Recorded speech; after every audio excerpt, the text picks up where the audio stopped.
Number 20, Mark McCants for Philadelphia. It'll be McCants 5 yards deep, and he won't run it out. A wise decision on his part. So let's set the offensive lineup for you then. The Philadelphia lineup first. Chuck Fusina, the quarterback. Kelvin Bryant playing with a pulled hamstring as your running back. Booker Russell. Willie Collier, Scott Fitzke, your wideouts.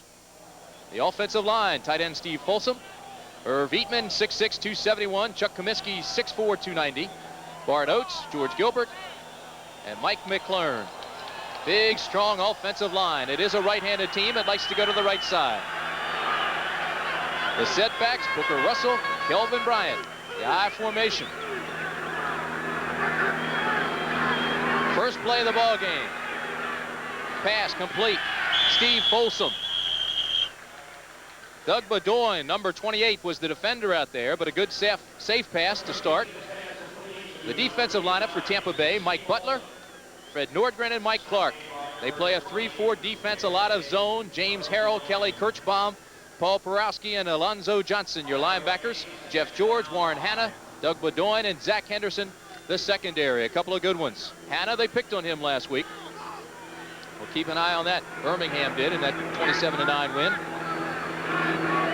Scott Fitzke going against Hanna. Fitzke had 3 touchdown passes last week. This is Kelvin Bryant, finds an opening. Across the 30, the 35, the 40, to the 43-yard line goes Kelvin Bryant. Out of North Carolina, last year's most valuable player in the United States Football League. An important play right here, Tim, because we see immediately that Kelvin Bryant's pulled right hamstring is okay for today's game. He bounces off a tackler right there, moves back to the outside, and you see some of the moves that made him the top running back in the United States Football League last year in terms of his all-purpose play. 18 yards for Kelvin Bryant. He is competitive. One of 10 children. That'll make you competitive. First and 10, 43. Fusina to throw, in trouble, scrambles out. Across the line of scrimmage, it'll be a gain of 3. Alonzo Johnson comes up and forces him down. It'll bring up 2nd and 7 for Philadelphia. Chuck Fusina, we talked about earlier, Tim. I think probably he's the most underrated quarterback in the league, and I tend to underrate him myself. Not always an artistic success. His passes will flutter from time to time. He doesn't look pretty running the ball, but what a winner he has been. 49-8 as a starter at Penn State and as a starter in professional football. Tampa Bay takes out Doug Bedoin, puts in Dwayne Anderson at safety. They gave him 5 at 2nd and 5 for Kelvin Bryant. Straight up the middle, quick opener. He's close to another first down for Philadelphia. Paul Porowski, the linebacker, and Kelly Kirchbaum come up to make the stop. Kelvin Bryant was one of the great tailbacks at the University of North Carolina. I covered him there as a sophomore when he was dividing time with famous Amos Lawrence. Of course, he went on to be a starter in his senior year. Last season, he was the key player signed by the Stars and went on, of course, to be the USFL Player of the Year. He was hurt a lot at North Carolina. The scouts weren't sure about him. They are now. He played last year, hurt most of the time. This is 3rd and 1. Booker Russell, first down, Philadelphia. That is typical of Philadelphia play. They're one of the best teams in the league on 3rd down conversions. Jim Mora, of course, he's a story in himself. He took over last season just 2 weeks prior to the start of training camp. George Perlis had left the team to go to Michigan State. Mora went on to be the most successful coach in the league last season. First and 10 from the 43 in Tampa territory. The bottom of the screen is Scott Fitzke. The top is Willie Collier. Russell and Bryant with the setbacks. Fusina to throw to Kelvin Bryant. Complete to the 35, inside to the 33, and close to another Philadelphia first down. Kelly Kirchbaum, again the linebacker, comes up to make the stop. This is shaping up as a typical Philadelphia drive. They're running the right side a lot and then going with the play-action passes. The fake there, and then coming right back. He fakes to Bryant and then comes back to Kelvin Bryant on the pass. Kelly Kirchbaum, number 51, the second leading tackler on the team for the Bandits, is the man who makes the stop. They use Kelvin Bryant quite a bit in little short passes like that. He had 17 receptions coming into the ball game. Now he has 18. 2nd and 1 from the 34. 10:49 remaining in the first period. We're just underway. Philadelphia with a fine drive going. Fusina under trouble, scrambles out. picks up the first down. Paul Porowski had to come up to make the tackle and force him down. Chuck Fusina, 107 yards rushing. He is a running quarterback, and he does an outstanding job at it. He was the third leading rusher on the team last season. He was also an effective runner when he played for Joe Paterno at Penn State. Joe Paterno, when he was a quarterback at Brown, they said of him, can't run, can't pass, all he can do is win. Many of his quarterbacks have been the same way. Tampa Bay in a 3-4 defense. Kelvin Bryant coming around the right side looking for blocking. Not much there. That time, Tampa Bay filled quite nicely. They ran to the football. Now, cover, this is a problem that Tampa had last week against Birmingham. Birmingham held the ball nearly 20 more minutes than did Tampa, and they had 24 more snaps. Time of possession, I think, will be a very important statistic today. This drive is starting out to be the type of drive that Philadelphia really likes best, and it really characterizes their offense. They've been running the right side. They've been doing with play action passes, throwing the high percentage routes, most of the underneath stuff, a lot to their backs and to their tight end, Steve Folsom. 1 second and 8. Fusina. Is it complete? Yes. It looked like it hit the ground, but it's complete to Willie Collier. Again, it was Warren Hanna. They went in his direction on the left corner, and they rule it complete. Willie Collier, the split end on the left side, number 86, is running a down and hook route. He's coming back toward the ball. He loses his balance momentarily, and he makes that catch while on the ground. Warren Hanna, number 20, is the man who makes the stop. A sensational catch. Fusina now 3 for 3 in the passing department. He's got off to a perfect start, and he's also shown that he can be efficient once again as a runner. He's pulled the ball down a couple of times, and he's doing what Chuck Fusina does best. Fusina's best day in the USFL was against Tampa last year. Threw for 232 yards, 17 of 28. And he's coming off one of his best performances with 3 touchdown passes last week. 2 weeks in a row he's been hot. No signs of any hamstring pull on Kelvin Bryant, but he does go out. Booker Russell, Alan Harvin are the setbacks. This is Booker Russell, straight ahead, powering behind that big offensive line. Irv Eatman, Chuck Comiskey, and Bart Oates. They average 272 pounds along that right side. On the left is George Gilbert and Mike McClurn. A 270 and 295 pounder as you look at the statistics on Booker Russell. 6-year pro out of Southwest Texas State, got 2 Super Bowl rings when he was with the Oakland Raiders, and then played against the Oakland Raiders when he was with Philadelphia.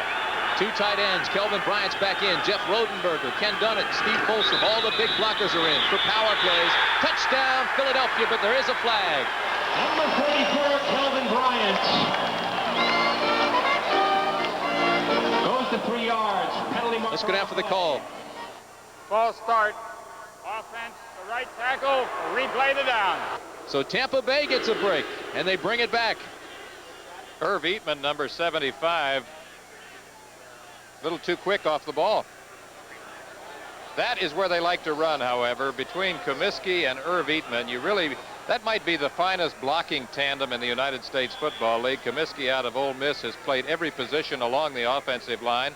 And Irv Eatman was a defensive star for 3 years at UCLA, switched to offense, still learning offense, but improving all the time. He's becoming one of the premier linemen in the USFL. 2nd and 8. Again, they load up. This is Kelvin Bryant in the left flat. Picks up 1 block.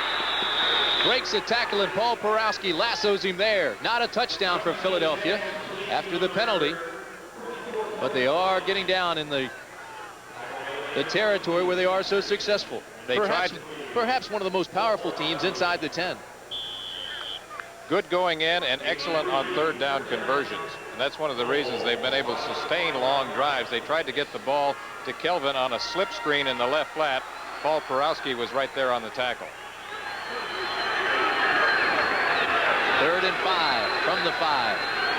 Fusina, the swing pass into the right flat. Again, it's Kelvin Bryant. Cuts back against the grain. Looks for help. Can't find it. Here come the Bandits, and they take him down there. Dwayne Anderson and Mike Butler for the Bandits. Mike Butler's quite a story. Number 77, as is number 26, Dwayne Anderson, out of SMU. Mike Butler, of course, out of Kansas. 6 years with the Green Bay Packers.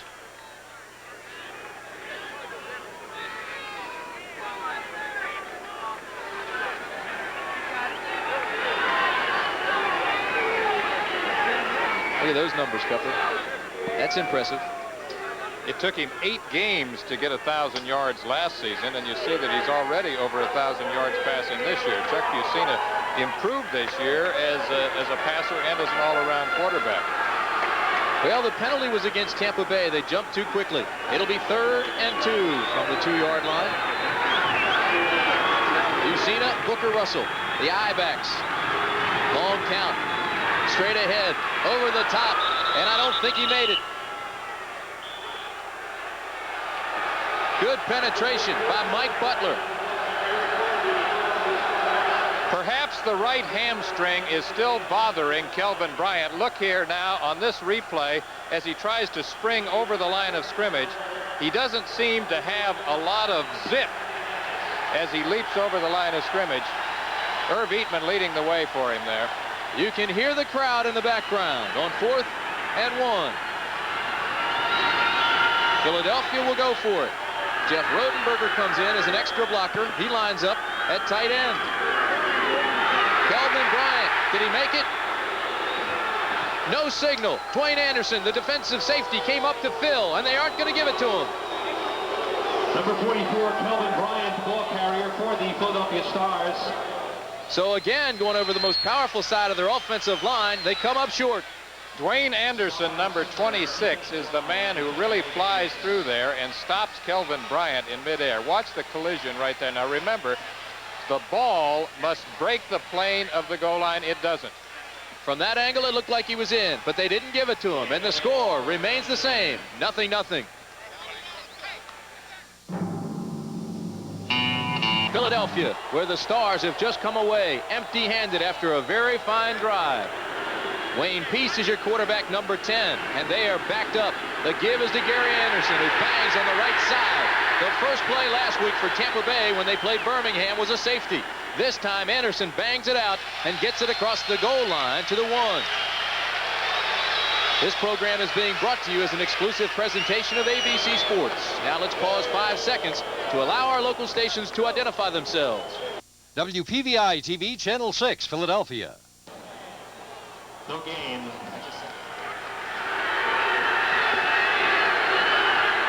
Second and 10 from the 1. Peace, the give, left side is Gary Anderson, who bangs out to maybe the 1.5 to 2 yard line. Let me set that offensive team for you for the Bandits. Wayne Peace is your quarterback. Gary Anderson, Greg Boone are your running backs. The wideouts, Eric Trevelyan and Willie Gillespie. The offensive line, Marvin Harvey, who had a splendid game last week. Dan Fike, 265. Fred Dean, 255. Chris Foote, 265. Nathan Newton, 290. And John Canine, 258. It's 3rd and 8 from the 3. Peace rolls out. Now in trouble. Gets rid of it just in time, and he was almost sacked again for a safety. It was number 96, Don Fielder, who applied the pressure. And the Stars wanted the sack. They said he was in the grasp, and the whistle didn't blow. So Zenon Andrusician, number 9, will come on to punt it away. Deep for Philadelphia, number 47, Garcia Lane. Good snap. And a fine punt. That's Garcia Lane. Takes it at midfield. Looks for help. Oh, my. The ball is loose. Philadelphia gets it back. Jeff Rodenberger, number 34, recovered the fumble. But great coverage by the special teams of the Tampa Bay Bandits. So Philadelphia will have the ball one more time in excellent field position. New York, the addition of Jackie Flowers to the Pittsburgh roster may have opened the way for Mike Rozier to get some yardage. But for now, it's Flowers who's doing the scoring. First quarter, Glenn Carano, 16 yards to Flowers. And the Maulers, playing at home in Three River Stadium, have a 7-0 lead over the Oakland Invaders. Now back to Tim Brand. Thanks, Lamps. Here in Philadelphia at the vet, Garcia Lane was hurt, but he got up on his own and he ran off the field. We hope he's okay. The man who made the hit was John Benson. Jeff Rodenberger recovered the fumble, and Philadelphia has the football in Tampa Bay territory for the second time this afternoon. 1st and 10 from the 45. We've got 5:19 remaining in the first quarter. Kelvin Bryant now comes to the bottom of the screen. The pitch back to Booker Russell, who cuts back against the grain. He may lose yardage, and there is a flag on the play. Mike Clark made the initial hit. Number 32, Booker Russell is the ball carrier for the Philadelphia Stars. Tackle the game by number 79. The last thwarted touchdown, which was a 4th-and-1 situation for Philadelphia. Now watch Dwayne Anderson, number 26 for Tampa Bay, come up from the secondary. And just as Kelvin Bryant leaps through midair, he really puts his body in there and forces him back. It looks momentarily as if Kelvin has crossed the goal line, but remember the rule states that the ball must break the plane of the goal line. I think if Kelvin had reached out with the football there, Tim, it would have been a touchdown easy because he had his body over, but the ball remained behind the goal line. Just barely, however. It's a controversial call, and one that I think we could look at several times and come up with various conclusions. Here there was a flag on the last play. It was illegal procedure against the Stars, and it was declined by Tampa Bay since they came across and made the hit for a gain of only 1. This is Kelvin Bryant. Finds some running room on the right side. Down inside the 30 to the 24-yard line goes Kelvin Bryant. Dwayne Anderson and Alonzo Johnson had to come over and stop Bryant from going all the way. Number 28, Doug Boudoy. Kelvin Bryant is 6'2" and 200 pounds, but he has sprinter speed. He has 4.4 speed in the 40-yard dash. Now remember, he likes to run that right side. He gets through the hole. Now look at that. Makes a cut, little juke step there, and you see that he's hard to bring down in the open field. Dwayne Anderson and Alonzo Johnson, number 26 and 58, in on the tackle. From the 25, first down, Alan Harvin. Left side this time. He picks up a couple of there. Philadelphia has a bevy of backs that they use, and they use them rather successfully. Kelvin Bryant is not the sole showstopper. Alan Harvin plays quite a bit, probably as much as Kelvin does. You see his statistics there for 1984. He's 5'9", 209 pounds, but as we mentioned earlier, he's the strongest man on the team, Tim. He bench presses over 500 pounds. To me, that's amazing. He plays almost as much as Kelvin, but he's not as productive. Kelvin is responsible for 33% of the offense. Intended for Willie Collier, broken up by Warren Hanna. So just like Birmingham did last week, Philadelphia now is going at the right cornerback, Warren Hanna. Chuck Fusina almost perfect on the afternoon. That's his first miss. He's now 4 of 5 in the passing department for 31 yards. As you mentioned, he's coming off his best ever performance. 2 consecutive weeks now, Chuck Fusina has thrown for over 200 yards. It was intended for Willie Collier. I told you that. Willie had 5 catches against Tampa last year. It'll bring up 3rd and 8 from the 23. We've got 3:48 in the first period. Quick count, Fusina. With time, although he doesn't realize it, he rolls his right. And he hits Booker Russell. And Booker Russell is close to a first down.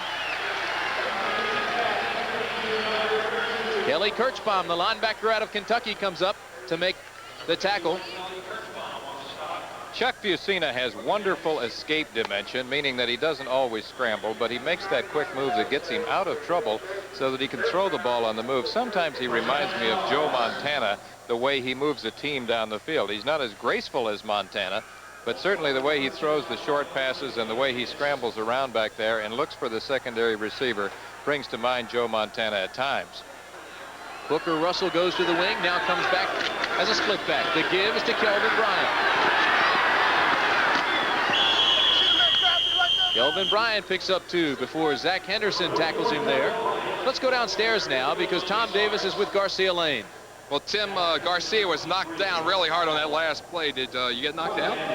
Well, I wasn't unconscious. My hands were numb, and then it was a shot right around the stomach and the chest, too. Will you be able to go back into the game? Yes, I'll be right back in there. We'll go back on defense. Okay, Tim, back up to you. This drive is very important for Philadelphia. They were down once before to the 1-inch line and came away with no points. So this time they want to get on the board. It is paramount. 2nd and 7 on the 10. Scott Fitzke to the bottom of the screen. At the top is Willie Collier. Fusina to throw with time. Has a receiver overthrown. Steve Folsom was all alone in the end zone. You just made a good point. That's one of the things that Philadelphia has done in 1984. They have moved the ball successfully, but not gotten it into the end zone. As we mentioned earlier, they are still struggling for their identity. Chuck Fusina, straight drop back here, 5-yard drop. And he's looking for Steve Folsom, his tight end, and Folsom was open there had he thrown the ball lower and to the inside. That was not a good pass. He was so wide open, he was lonesome out there. It'll bring 3rd and 7 on the 10. Not to be confused with the lonesome end. Well, because they've been down here once before and because they came away empty-handed, they want timeout to talk it over. So Chuck Fusina goes over to talk to Jim Mora.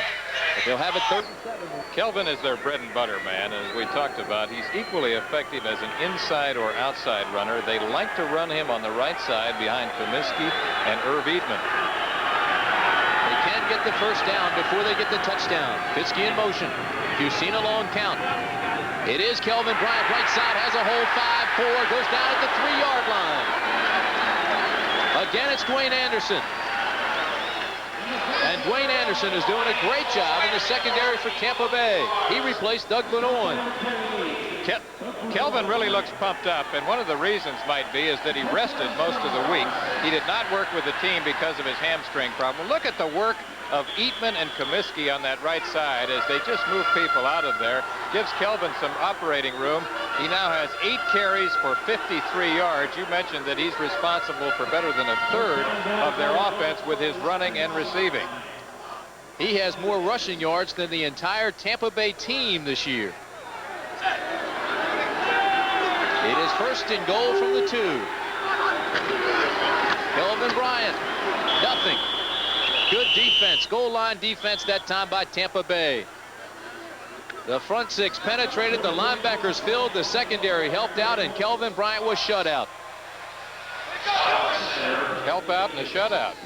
I like it.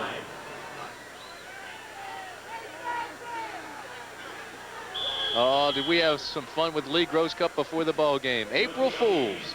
You did a number on me. Yeah, I thought I was late for air. I thought I was living out the announcer's nightmare momentarily. There's your score. We have 48 seconds remaining in the first quarter.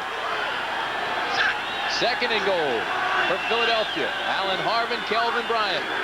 Rodenberger's the wing. This is Harvin, and he doesn't get in. Tampa Bay defense is awfully tough down deep. Again, I tell you, up front, they have James Ramey, Fred Nordgren, and Mike Butler, the 6-year veteran from the Green Bay Packers. The linebackers, Alonzo Johnson, Paul Porowski, Kelly Kirchbaum, and Keith Clark. This graphic right here gives you a sense of how Philadelphia has totally dominated the first quarter. And how frustrated Tampa Bay must be. 3rd and goal from the 1. Fusina has room. Touchdown, Philadelphia. Chuck Fusina. Chuck Fusina is the ball carrier for the Philadelphia Stars and goes to 1 yard for a touchdown.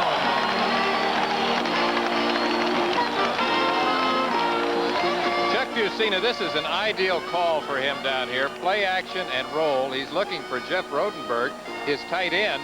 And when he sees the coverage in the secondary, he makes a fast decision and rushes into the end zone. He gets a good block from number 69, guard Chuck Comiskey, and in goes Chuck Fusina.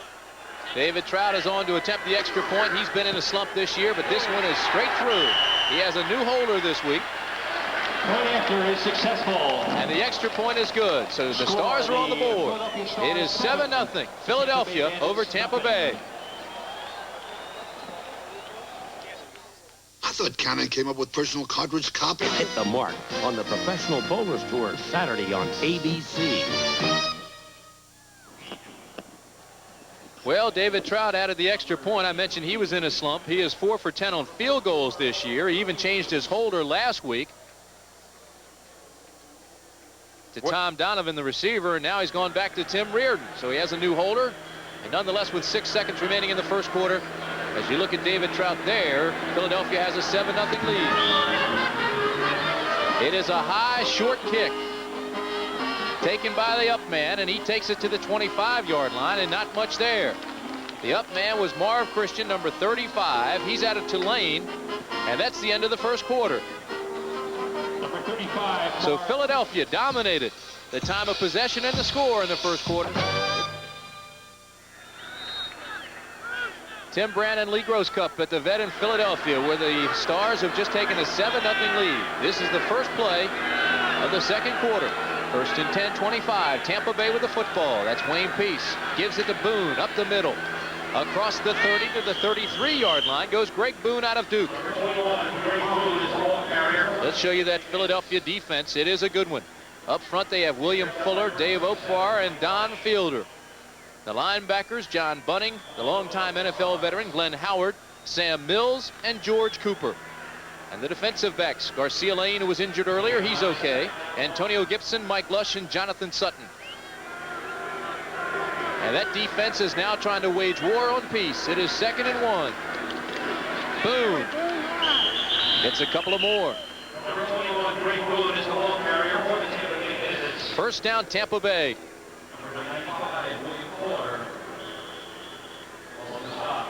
Tim, as we look at the first quarter numbers, what really sticks out for me is the bottom line.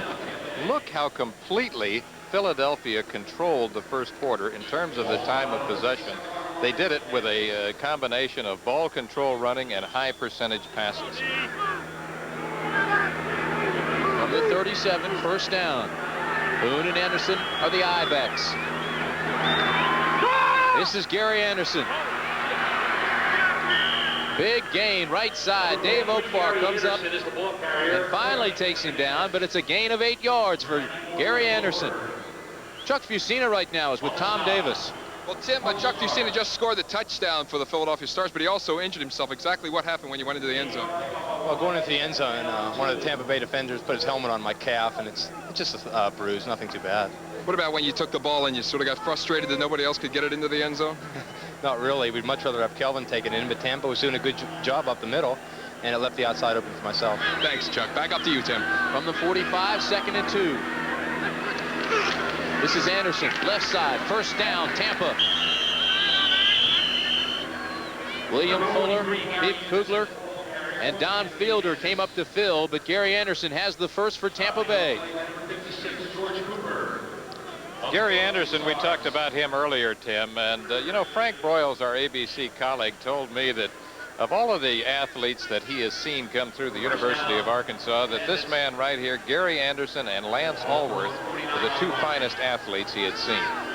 Eric Trevelyan, the bottom of your screen. Willie Gillespie at the top of your screen. Boone and Anderson are the running backs. First and 10. Peace wants to throw. Mike Lush on the safety blitz gets the sack for Philadelphia. Number 10, Wayne Peace. Mike Lush out of East Stroudsburg. He had 6 interceptions last year. He started every game for the Philadelphia Stars. Led the nation in interceptions as a senior in college with 12. A very active football player. He has a habit of always being around the football. Safety blitz that time, you'll see him pursuing, and he's effective in the secondary. 9 tackles, 17 assists coming into today's game. This is a situation the offense doesn't like. 2nd and 15. Now they punch everybody in. Peace is looking for Trevelyan. He's going deep. This is Gillespie. Overthrown. Willie Gillespie was the intended receiver. Garcia Lane was the defender. Coverage provided by number 47, Garcia Lane. Wayne Peace is now 0-2. 3rd down, 15. But in Pittsburgh, Carano's doing quite a job. The quarterback there, and look at this score. Pittsburgh 14, Oakland nothing. And is Oakland ever struggling? And the Denver Gold battle out west, leading Arizona 3-0. The Generals 6, the Express nothing. Keith Jackson, Lynn Swan out there at the LA Coliseum for that one. Marvin Harvey goes in motion. The fake to Anderson. Peace rolls right. On 3rd and 15, his pass intended for Gillespie is knocked away. Good defense that time by Bill Hardy, number 21. Peace pass intended for number 89. Willie Gillespie, the wide receiver, number 89, is the intended receiver on the right. Now watch, he is along the sideline right here, and Bill Hardy, the nickel back, is the man who is right there to make the hit. Disrupts his concentration. Zenon Androsian punts it away. High spiraling punt that takes Garcia Lane back inside the 10. He fields it at the 7. Picks up a block. Finds the funnel on the outside. And once he gets behind the wall, takes it all the way back to the 25-yard line. John Benson comes up and knocks him down there. There's your score. Philadelphia 7, Tampa Bay nothing. Stop made by number 54.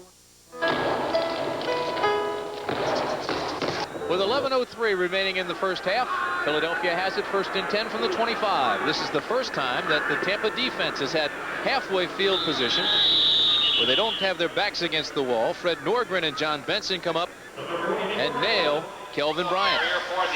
Another score for you. San Antonio leads Michigan now 3-0.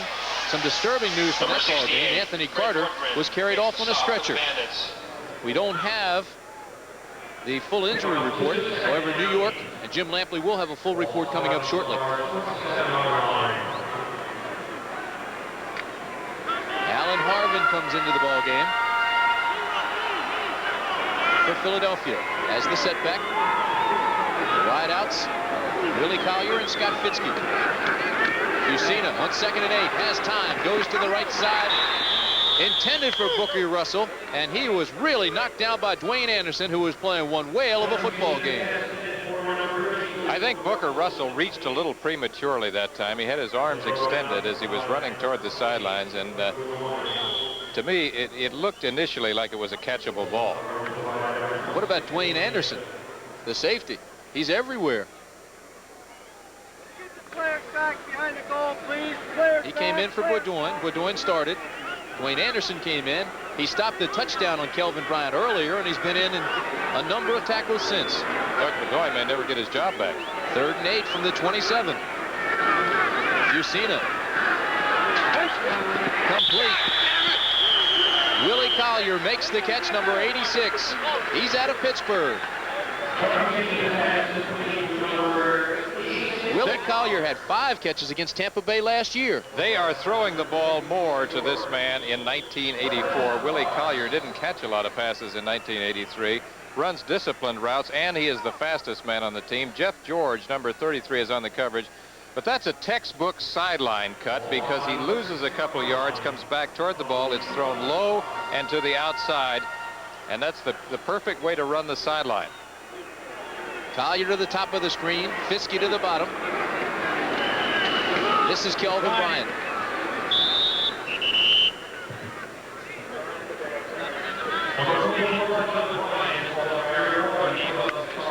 Steve Young's debut, he's 3 for 5, 34 yards, and the Expressive just scored a field goal, so it is now 6-3, the Generals. That would be a real shot in the arm for the Express and a real shot in the arm for the league if Steve Young had an impressive debut out there today. L.A., of course, stocked with talent, young talent. It is one of the youngest teams in the league, along with Tampa Bay. We should mention that the Bandits have only 3 players on the roster with any pro experience before the USFL began last year. Kelvin Bryant, big hole, right side, trap, across midfield to the 49. Again, Dwayne Anderson trips him up. Is the ball carrier for the Philadelphia Good Stars. crowd here today. Gorgeous weather. Mid-50s, clear skies. Zach Henderson of the Bandits. First down, Stars. And these folks are enjoying it. Across the street tonight, another fine hockey game. The Flyers and the Capitals battling it out for 2nd place. Kelvin Bryant already has 72 yards, Tim. We told you at the very top that he didn't work out this week because of a hamstring pull. His right leg, but he looks good today. Kelvin Bryant has 2 100-yard games already this year. Chuck Fusina rolls right with time, has Alan Harvin and overthrows him. Alan Harvin was wide open. That's twice now. Fusina's overthrown his receiver who's been open. Play action fake. Good action in the backfield. Kelvin gets confused right there and gets knocked off.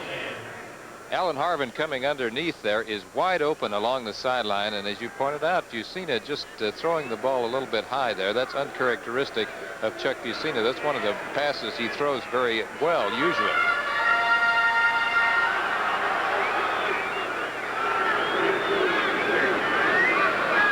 From midfield, 2nd and 10. Fake to Bryant. Fusina again with time across the middle, and it's complete. Now there's a fumble. Kelvin Bryant gets it back to the 30, to the 20, Touchdown, Philadelphia. Kelvin Bryant.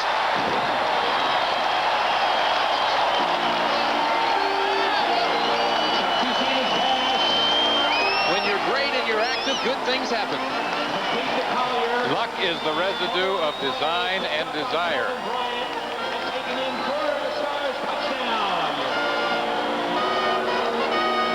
This reminds me of the Immaculate Reception, except there's a bounce in here. Now watch.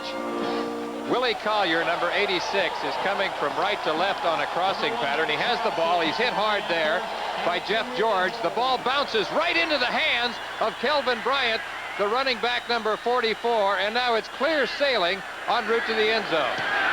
The snap is good, the hold is good, and the kick is true. Kelvin Bryant has done it again.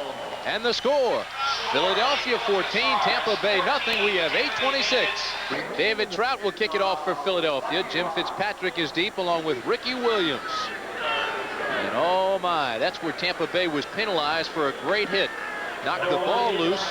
Kelvin Bryant was free, picked it up, and took it in for the touchdown.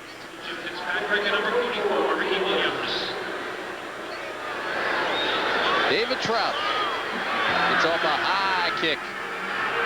Ricky Williams takes it to the goal line, muffs it, now puts it down. He'll down it there. It'll be a touchback. They'll bring it out to the 20-yard line. What a play, Cupper. Let's take a look at it and see if Collier really had the football long enough. We've had two controversial plays today. This is the second one. Now, does he hold the ball long enough? 1-2. I think he had possession of it. Zach Henderson, number 23, is the man who gets the hit.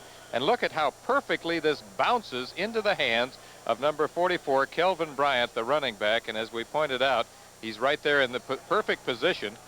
And when you are in good position, good things happen to you. There's no defense designed to stop that. First and 10 for the 20. Peace. Little swing pattern to Gary Anderson, overthrown, incomplete. As I said earlier, it's reminiscent of the great play in 1972, Pittsburgh versus the then Oakland Raiders, in which Franco Harris wound up with a play known now as the Immaculate Reception.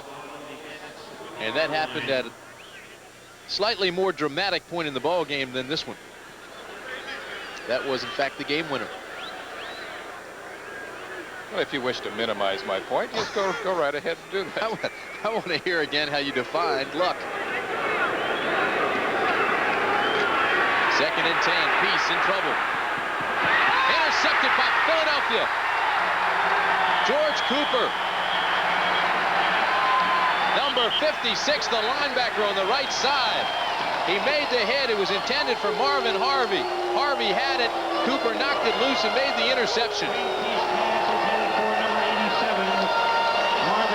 And the fans here at the Vet love it. As we pointed out earlier, Philadelphia has been struggling for an identity in 1984, trying to once again become the dominating team they were in 1983.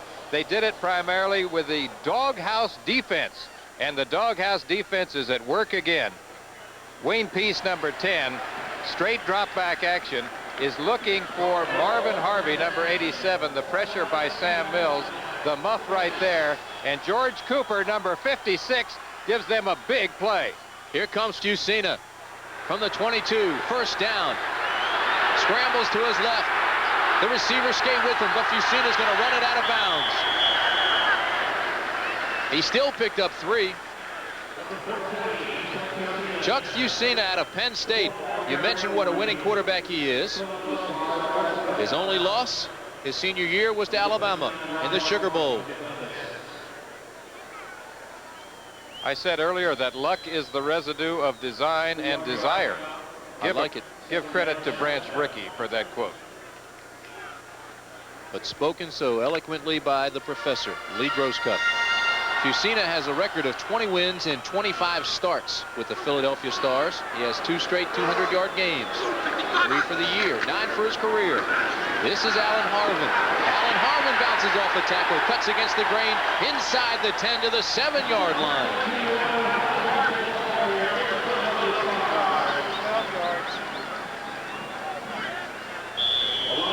So far, Philadelphia has totally dominated the football game, Tim. They have done it with defense. They have done it with a good ball control running game, and Chuck Fusina is hot with the high percentage passes. He has also been efficient today as a running quarterback. The Stars have forced turnovers here this afternoon. They came into the ball game without a fumble recovery. The only team in the USFL not to have a fumble recovery. They led the league last year. But they've come to play today. Fusina. Intercepted. Alonzo Johnson with an open field in front of him. Across midfield to the 40, the 30, inside the 20.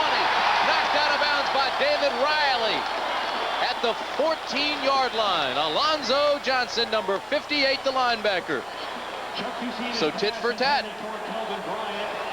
Intercepted by the Bandits, number 58.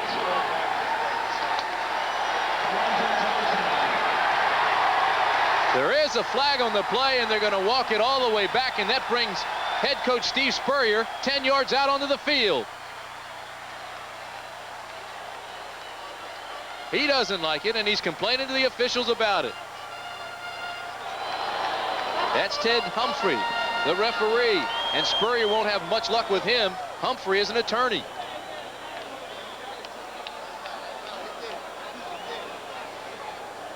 So Spurrier is not about to argue his case.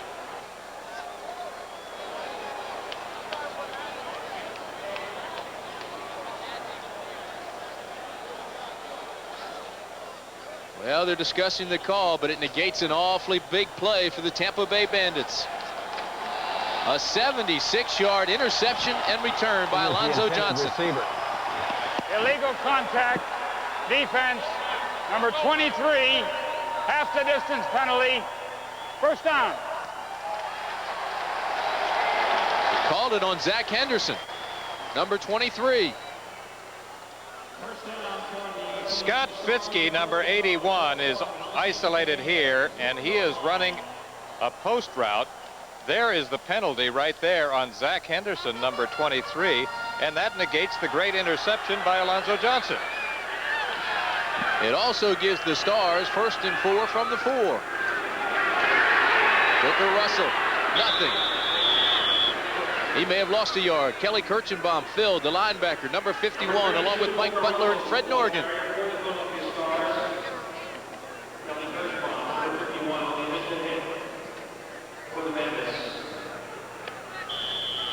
Boy, that can deflate a ball club in a hurry. That might be the play we look back on and say, that's where the game turned. Had Tampa Bay gotten that ball, taken it down, scored, they would be right back in it. Alonzo Johnson, 76-yard return of an interception inside the 15-yard line, negated. Now Philadelphia has 2nd and 6. Fusina rolls right, under pressure. Escapes, throws. Knocked down, intended for Jeff Rodenberger. The former Terrapin out of the University of Maryland. Good pressure on the backside by James Harrell. Chuck Fusina, waggle or bootleg action to the right. He's looking now for Jeff Rodenberger, who has slipped out of the backfield. He gets in trouble there. Now makes a move forward. Again, the escape dimension. Almost intercepted there by number 20, Warren Hanna, who steps in front of Rodenberger. So we had an interception and a near interception, Tim. And Rodenberger almost pulled it in anyway, one-handedly. Chuck Fusina now 7 for 12, 63 yards. Stumbles coming out on 3rd and 6. Rolls to his right, throws to the corner. Touchdown, Scott Fitzke. Scott Fitzke, watch him roll the football now.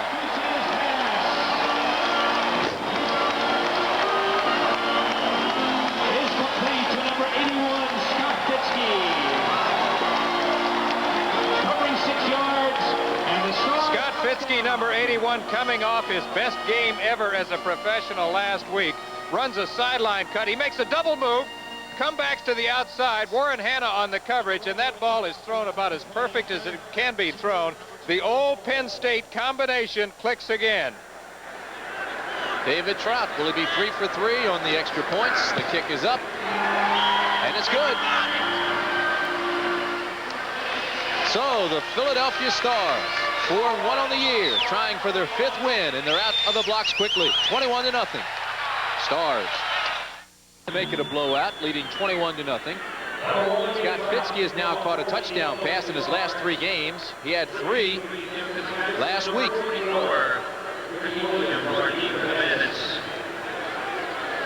You're looking at Ricky Williams and Jim Fitzpatrick, the deep men for Tampa Bay. David Trout, low kick. It'll hit on the 10 and bounced. This is Jim Fitzpatrick. To the 15, and that's it. Jim Fitzpatrick used to play Tarzan at Busch Gardens. Returns that ball to the 15-yard line where George Jameson makes the tackle. And I believe we're going to see a new quarterback. Yes, we are for Tampa Bay. It'll be John Reeves when we come back. Now for Tampa Bay. He's out of Florida. He was benched after starting the first 4 games for the Bandits. He threw 6 interceptions in his last 2 games as a starter. There are his numbers. It is 1st and 10 from the 16. We have 5 minutes and 13 seconds remaining in the first half. Reeves on his first play will throw, and he's going deep. He's looking for Eric Trevelyan, and it's intercepted. Mike Lush, number 27, makes the interception, and John Reeves now has 7 interceptions in his last 3 ball games.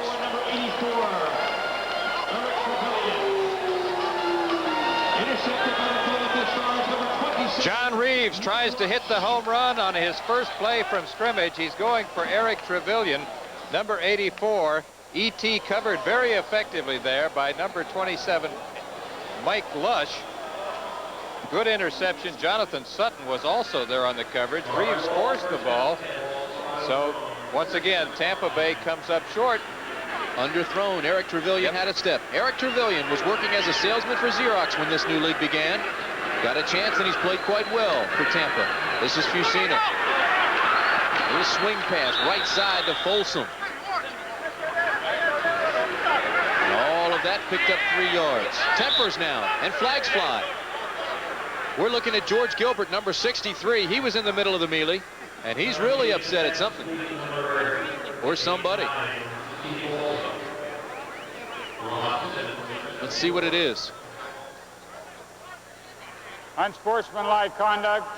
Number 79, defense. Number 63, offense. The penalty's offset. It'll be 2nd down.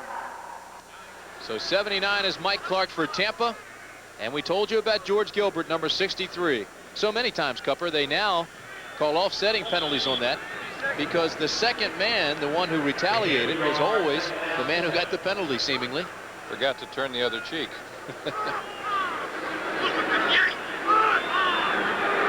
So it is a loss of down, 2nd and 7 from the 40. Play action, fake to Kelvin Bryant, plenty of time. Now he throws the little swing pattern to Bryant over the middle. And Bryant is out close to a 1st down. Chuck Eugenius pass is complete to number 44, Kelvin Bryant. That's one of the plays that they use so effectively, Tim, and you know they really have a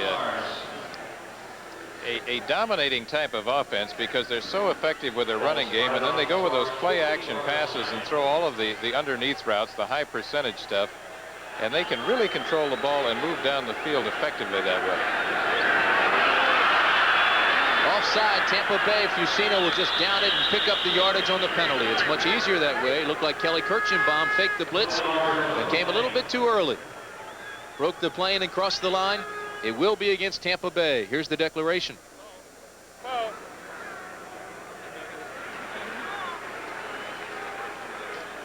Kelvin Bryant has run for over 100 yards in 7 of 17 games. He has scored at least 1 touchdown in 13 of 17 games. Finished behind Herschel Walker with 1,442 yards rushing last year, 102 points. Kelvin Bryant, 33% of the offensive production for the Stars comes from that man, number 44. Offside. Defense, number 51. Still 1st down. Yeah, they're telling you about Kelly Kirchbaum. We told you that, and that man right there can't be very happy. That's John Bassett, the owner and general manager, general partner of the Tampa Bay Bandits. 1st down, 5.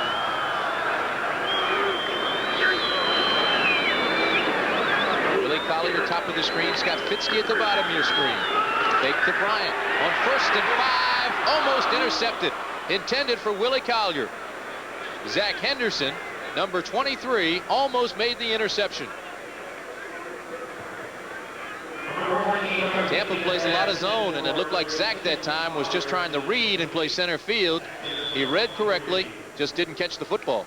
Willie Collier isolated here, running into the zone coverage. Jeff George has the short coverage. Now watch Zach Henderson, the free safety, number 23, come over and have an interception. So that's an interception called back, and 2 near interceptions, 2 drops, have really hurt Tampa Bay.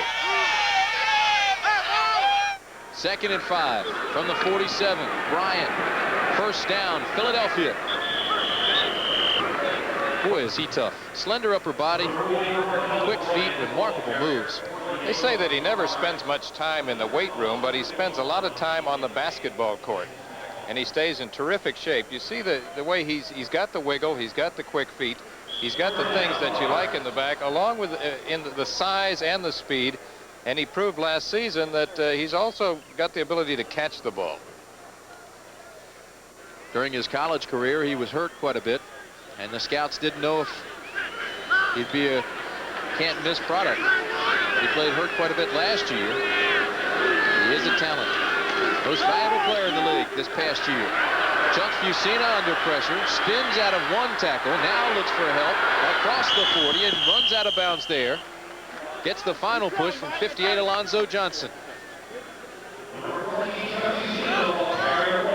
One man seldom brings Chuck Fusina down. We talked earlier about the comparison to Joe Montana, the way he moves around back there, the way he has the escape dimension, the way he can throw the ball on the move, keeps the drives going.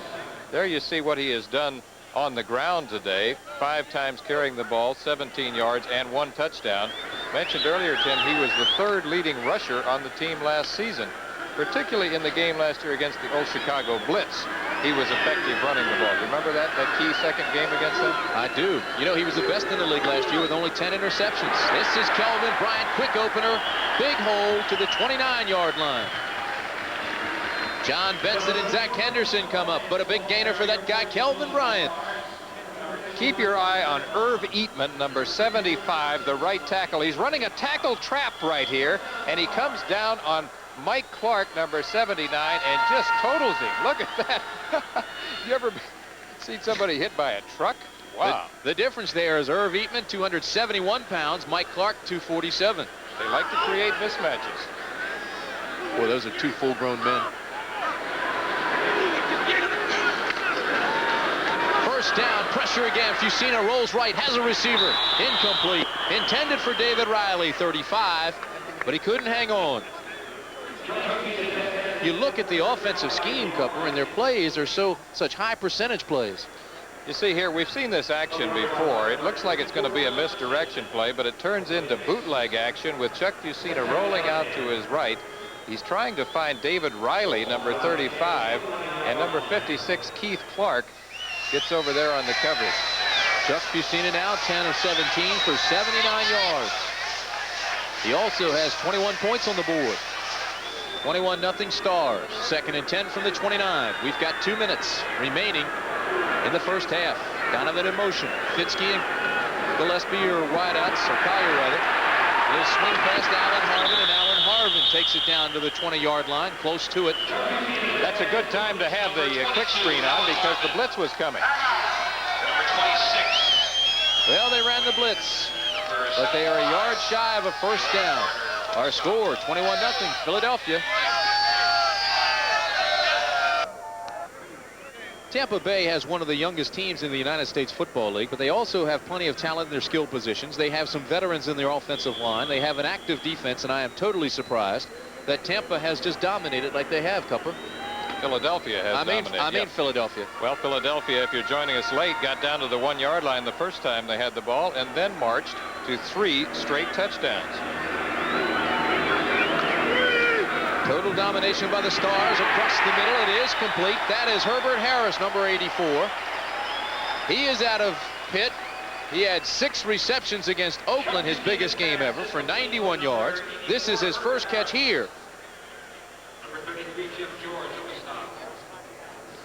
Chuck Fusina throws this crossing route here about as well as it could be thrown. Herbert Harris, number 84, down and in. The ball thrown perfectly on the numbers. Number 33, Jeff George, gets the first hit.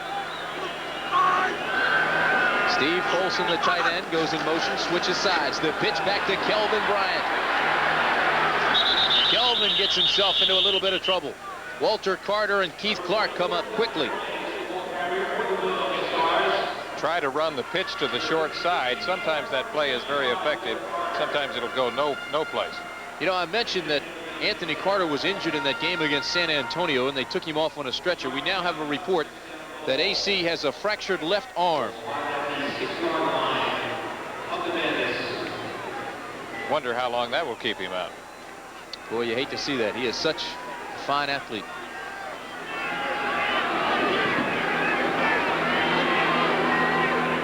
Second and goal from the 6. Fusina goes down. Good pressure by John Benson, 54, the linebacker. Came through cleanly. Tampa played a game. They X'd up front. They ran a blitz. They brought their backers, and Benson got Fusina. Spoken like a former linebacker himself right there. Tim Brandt out of the University of Maryland. John Benson right there out of Florida A&M on the blitz. 6'2", 225-pounder out of Florida A&M. But that man's sitting comfortable. Jim Mara, the head coach of Philadelphia, with a 21-0 lead.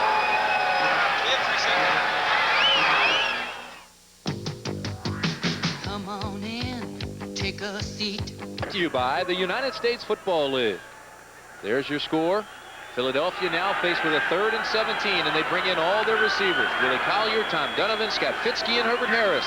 The lone setback, number 22, Alan Harvin. Fusina under pressure from behind, and there's a fumble, and Tampa Bay gets it back. So John Reeves, the quarterback for Tampa, comes on. He now has 39 seconds to work. The sack and the fumble was caused by Mike Clark.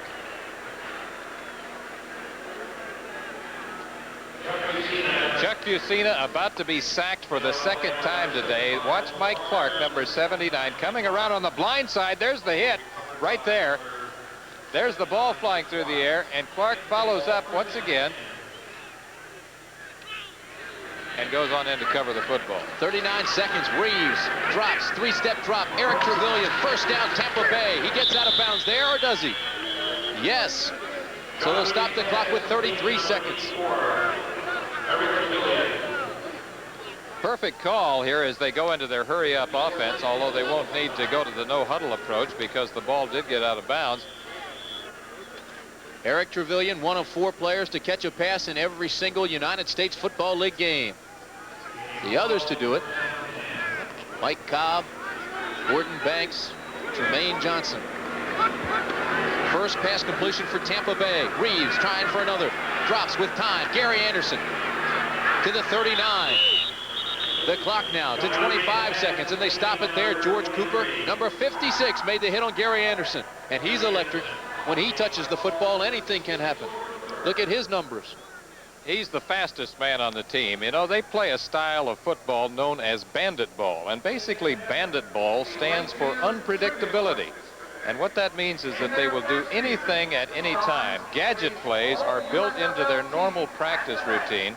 Some teams don't do that. So they have a lot of gadget plays. That man right there believes in a gadget offense. Steve Spurrier, of course, the Heisman Trophy winner in 1966 as a record-breaking quarterback himself at the University of Florida. He was also a guy who could win with his toe as well as with his arm. He was an outstanding place kicker, won many games in the final moments with field goals. The Florida connection: Steve Spurrier out of Florida, John Reeves out of Florida, Wayne Peace out of Florida, all quarterbacks. 3 generations of Florida quarterbacks, all breaking records. And of course, Reeves came on to break Spurrier's records. Peace came on to break Reeves' records. John Reeves, quite a story. Played with the Philadelphia Eagles. Former #1 draft choice. Had a battle with alcohol and drugs, came back. Tremendous story. Great gentleman. 2nd and 10 from the 39 with 23 seconds left. It is complete. That is the tight end, Marvin Harvey. They stopped the clock with 17 seconds left. Now we see the no-huddle offense here, Tim. Marvin Harvey caught 7 passes last week against Birmingham, 1 for a touchdown. Now the clock rolls again with 15 seconds left. Reeves, he'll go down there, but there is a penalty. William Fuller is the man who made the penetration and took Reeves down. John Reeves sacked on the play by number 35, William Fuller of the Philadelphia Stars. Penalty marker on the play. William Fuller got there so quickly he may have jumped. It is against Philadelphia. And I believe it was 95 William Fuller. The left defensive end, you're right. He wanted to get the quarterback so bad that he was a little over anxious. Offside. Defense, number 95, still first down. You're absolutely right.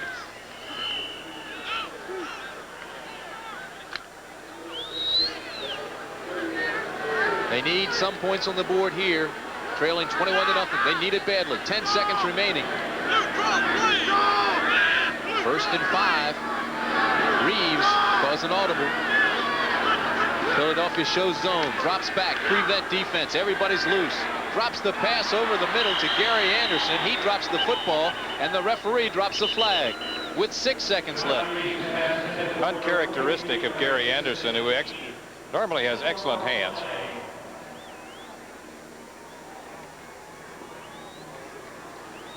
Holding, Philadelphia.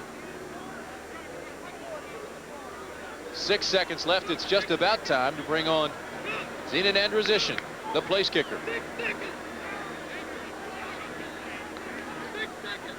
Tim, I think it's better to put something on the board, so if they have to, it would be better to get 3 points than no points. I think it's a good psychological lift going into the locker room at halftime to have something on the board. Number 23, 5-yard penalty, automatic first down. Well, we saw John Reeves yelling over to the sidelines to Spurrier saying 6 seconds left. Let's get Zenon on. Zenon is still on the sidelines. It is 1st and 10 from the 26. Maybe they figure they can throw one more time. Well, they'll have to do it quickly. It'll have to be a short drop, quick throw by Reeves. The clock doesn't start until the snap of the ball with 6 seconds left. You can count them off. 4, 3, complete. Gillespie gets out of bounds with no time on the clock. Was there time or not? But John Reeves says yes. Well, they're talking about that one down on the field. Here's the call. There is 1 second remaining on the scoreboard clock. 1 second. I guarantee you Jim Moore, the head coach of Philadelphia, won't agree with that.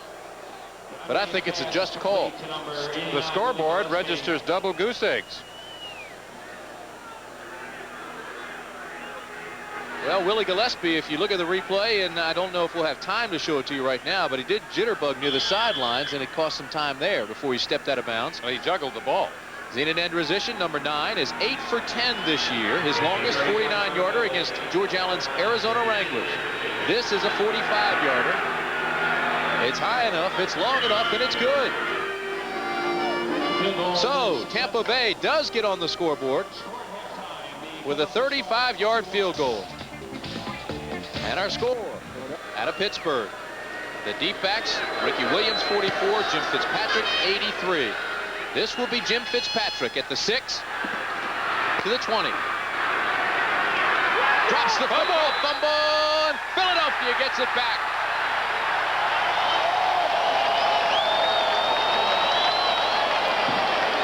Number 83, Jim Fitzpatrick returns. Jim Fitzpatrick is slow getting up. He dropped the football. He is hurt, but it'll be Philadelphia's ball. I think it's going to be Tom Donovan, number 87, the backup wide receiver, who comes down and strips the ball away from Fitzpatrick. There it is right there. Another big play. That's turnover number 3 on the day for Tampa Bay. That's one of the key things from the first half. Tommy Donovan recovered the fumble. It is the first fumble recovery of the year for Philadelphia. They led the league last year. They are the last this year in the league to recover one. Nonetheless, it is 1st and 10 from the 22. This is Kelvin Bryant. Big hole, right side. Picks up 5. Tim, we've talked about this before, but for those who might be joining us late, we have talked about the total domination of the Philadelphia Stars, and as we look at the halftime numbers, you can see particularly the bottom line time of possession, 22:53 to 7:07, and in total yards, 206 to 67. Tim Brand and Lee Grosscup from Veterans Stadium in Philadelphia, where the Stars have dominated the Bandits. 21-3 is our score. Philadelphia with the football, and Booker Russell with a big hole down to the 10. Zach Henderson comes up holding his right leg, the safety for Tampa. The tackle was made by Paul Porowski and James Harrell.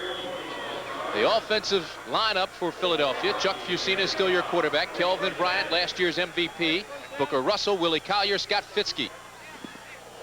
The tight end is Steve Folsom. And the offensive line: Eatman, Kaminsky, Oates, Gilbert, and McLaurin. 1st and 10 from the 10. Just underway. Second half. Bryant. Nothing. Fred Nordgren came in. He's out of Portland State. He was a first-teamer all last year, all USFL last year. Very quick. Actually scored a touchdown against Denver. That's unusual for a nose tackle. Second in the league last season behind John Corker in sacks. Played for Mouse Davis at Portland State. They're working on Jim Fitzpatrick's right shoulder there. Mike Clark, defensive right end for Tampa, had his bell rung in the last play. He wanted to stay in. It's cleared the cobwebs. 2nd and 12 from the 12. Fusina with time. Right corner. Fitzke. Overthrown. Almost a great catch and a touchdown for Philadelphia. That guy right there has had some great games in the last couple of weeks.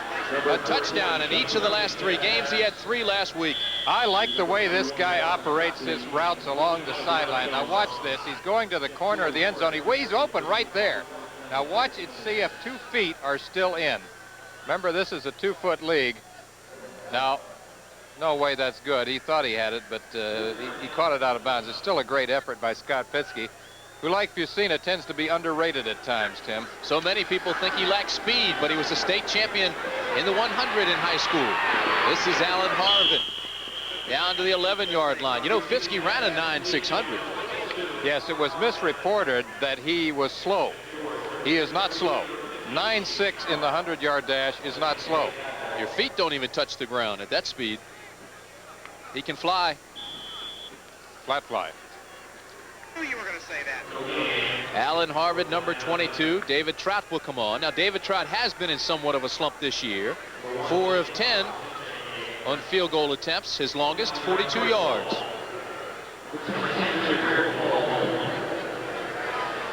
The hold will be at the 19.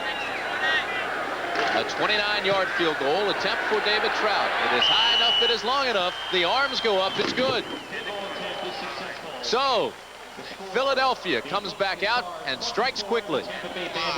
And the Stars now lead the Tampa Bay Bandits 24-3. Okay, everybody. What do you say we make it Michelob Light for the winners? Catch you later.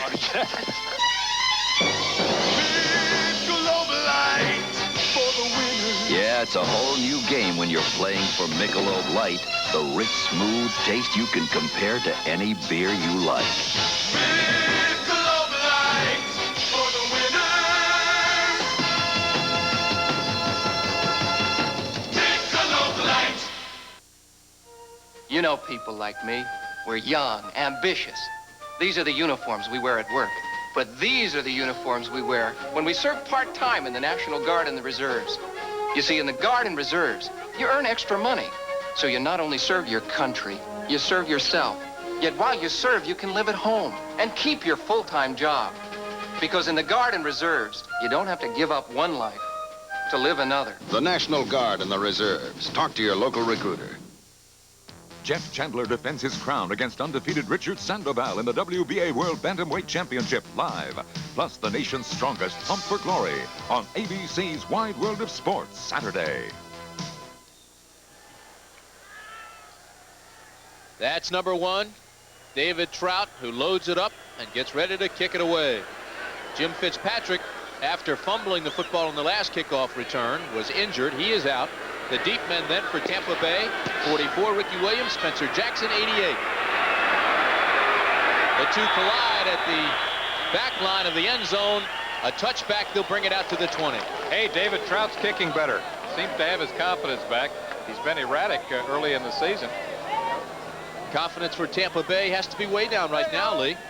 I think this might be the most important series of the game for the Bandits, Tim, because if they don't get something going now and Philadelphia gets the ball back with the way they're possessing the ball today, this could turn into a blowout. They got to get something going right now. Bugsy Engelberg, Director of Football Operations with Tampa, told me this could be the most important game in the history of the young franchise.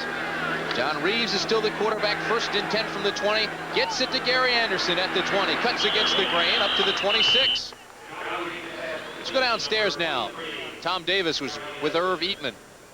Well, Tim, Irv is playing an excellent game on the right side of the offensive line for Philadelphia. It seems like you're blowing Mike Butler right out of the game. Well, I was really kind of fired up for this game. I played against Mike down in Tampa when we scrimmaged him before the season started. And I wasn't happy with the way I played, so I really wanted to play well today. How about the pride in this offense, the way it's played today so far? Well, I think that, we do have a lot of pride. We got good backs, and we want to block well for them. So we go out and try to do the best job we can every week. Okay, thank you, Irv Eatman. Back to Tim Brandt. John Bunning comes up and stops Gary Anderson, but not before number 43 picks up a 1st down for the Bandits. Well, they've got the pride, and they've also got the muscle.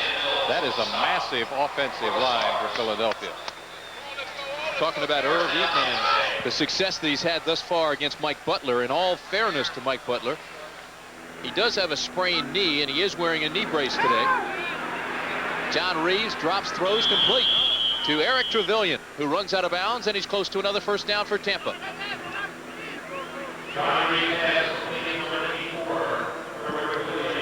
This is really, well, E.T. is giving a clinic for running the sideline route right here. He goes down about 12 yards, makes his cut, loses a yard, looks the ball right into the numbers. Jonathan Sutton, number 26, has good coverage, but E.T. has run the perfect route, and Reeves is very sharp with the pass there.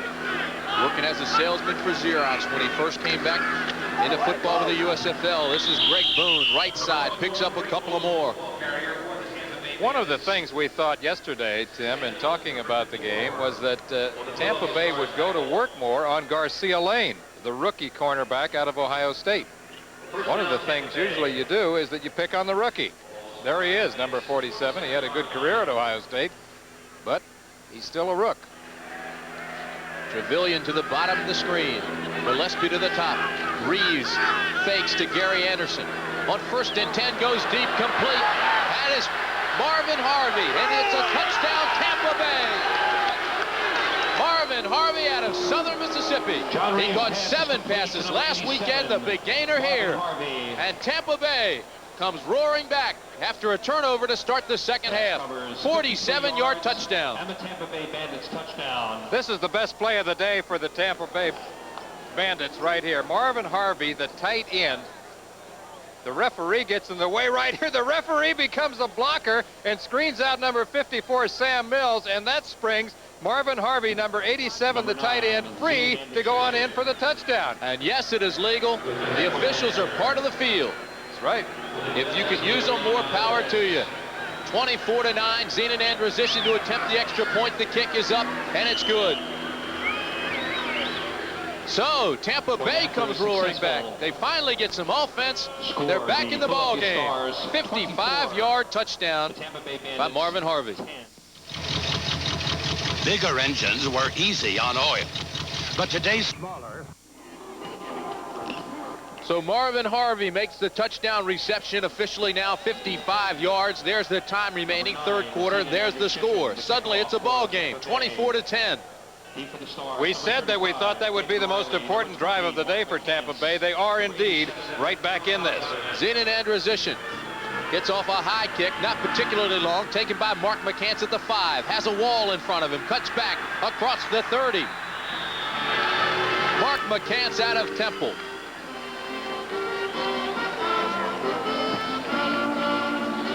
That kind of typifies the way Tampa Bay moves the football. Look how quick their drive was. It only took 1 minute, 56 seconds, 5 plays, total of 80 yards. Of course, the key play Reeves to Harvey with a key assist by the official. There he is right there. Marvin Harvey out of Southern Mississippi. Reggie Collier's receiver when he played there in college. 1st and 10 from the 32. 9:20 remaining in the 3rd period. Fusina gives to Allen Harvin. Pressure. Breaks containment. Finds the corner. Cuts it up. Right side. 1st down and more. Jeff George finally comes over and knocks Allen Harvin, number 22, out of bounds. But a big gainer for Philadelphia. Somebody on the left side of the Tampa Bay defense lost containment. This is exactly the reason why Philadelphia was the most consistent team in the league last season. They've got a good backup runner in Allen Harvin. Gets a good blocker on the right side, and Kelly Kirschbaum is applying the pressure, and Jeff George, number 33, finally makes the tackle along the sideline, knocking him out of bounds. From just about midfield now, Fusina, plenty of room to work. Fakes to Allen Harvin. Looks deep. Now comes back to Harvin on the little swing pass. Gains maybe 1. Alonzo Johnson, good play defensively, kept him. Here's Jim Lampley in New York.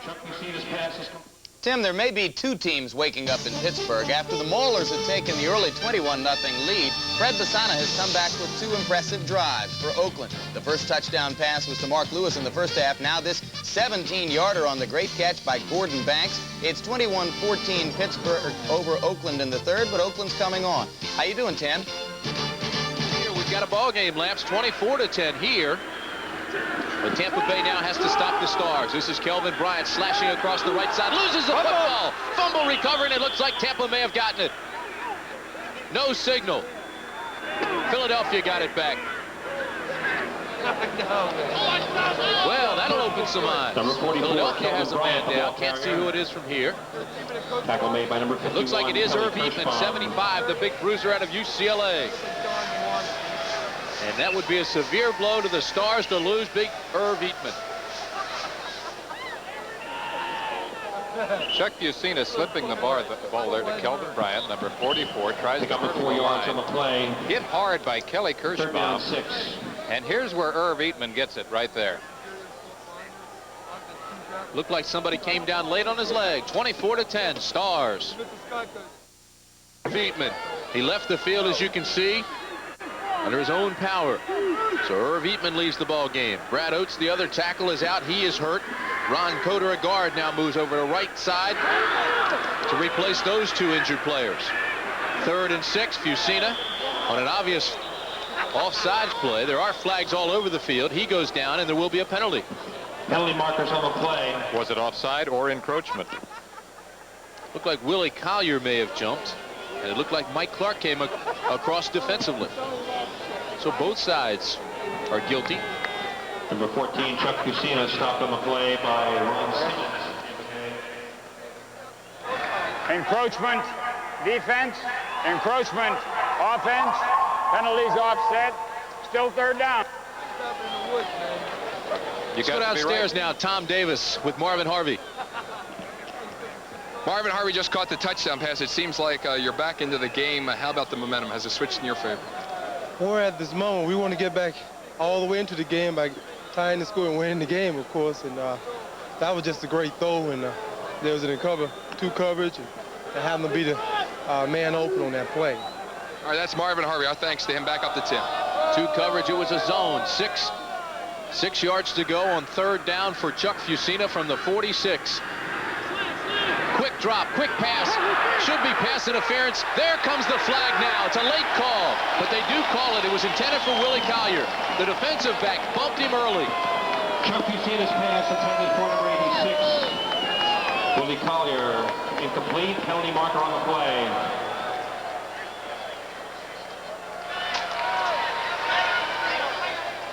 Keep your eye on Warren Hanna, number 20, the cornerback, as he follows Willie Collier. I don't think there's much doubt about that. It doesn't take a Phi Beta Kappa to figure out that that was pass interference. And I'm glad, because there are no Phi Beta Kappas here in the booth. Pass interference, defense, number 20, 1st down. April Fools, and we've got 2 fools here today, I'll tell you that. You know, on a more serious note, I'm looking down now at the Tampa bench. Steve Spurrier is just really upset. He came back, kicked the bench. Now he's walking by himself. This is Allen Harvin. Finds a hole right side. Moore bounces off the tackler, has more room down inside the 15. Dwayne Anderson comes up, makes the stop, but Alan Harvin, big play, number 22 for Philadelphia. I think number 22, Alan Harvin, may be the best backup running back in the league. He splits time with Kelvin Bryant. They don't really lose a whole lot when this man is in the ball game. Look how he breaks a tackle right there, bursts back to the outside. Dwayne Anderson, number 26, finally makes the tackle along the sideline. I really like this guy, Tim. As I mentioned at the top of the show, despite his size, he bench presses over 500 pounds. He now has 5 carries, 48 yards, but this is Kelvin Bryant who bangs down to the 5. Zach Henderson and Paul Porowski came up to stop Kelvin Bryant, or he would have been gone. I think Alan Harvin would probably start for just about every other team in the league. Second-year pro out of Cincinnati. Good one. It's a good chemistry that Philadelphia has with Alan Harvin and Kelvin Bryant. They alternate them, sometimes play them together. And they have some exceptional blockers in Victor Russell, David Riley, and Jeff Rodenberger. Bryant now over the 100-yard mark. 19 carries, 105 yards. This is Harvin again. Right side of the 1, drops the football. Tampa Bay has a touchback, bring it out to the 20. Or will they say he's down? If they do, look at Steve Spurrier. Steve Spurrier is really upset. Now he's waiting for the call. There is no call.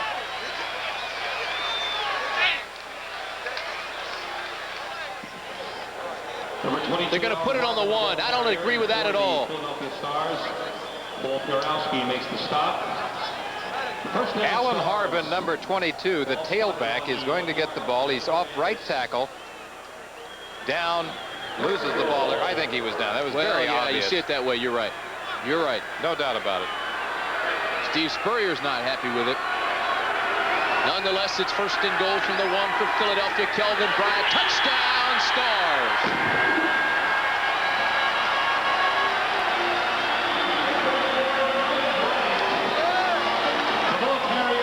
Now the intestinal fortitude of the Tampa Bay Bandits will really be tested. Will they fold, or can they sustain and come back? Kelvin Bryant appears fully recovered from the hamstring injury that we talked about earlier in the game. Look how he leaps here. He has good spring in the legs. Up, up, and away. 6 times in his illustrious career, he scored 2 touchdowns or more. Make that 7. He has 2 touchdowns today. David Trout. Yes, sir. And the Philadelphia Stars now lead the Tampa Bay Bandits 31-10.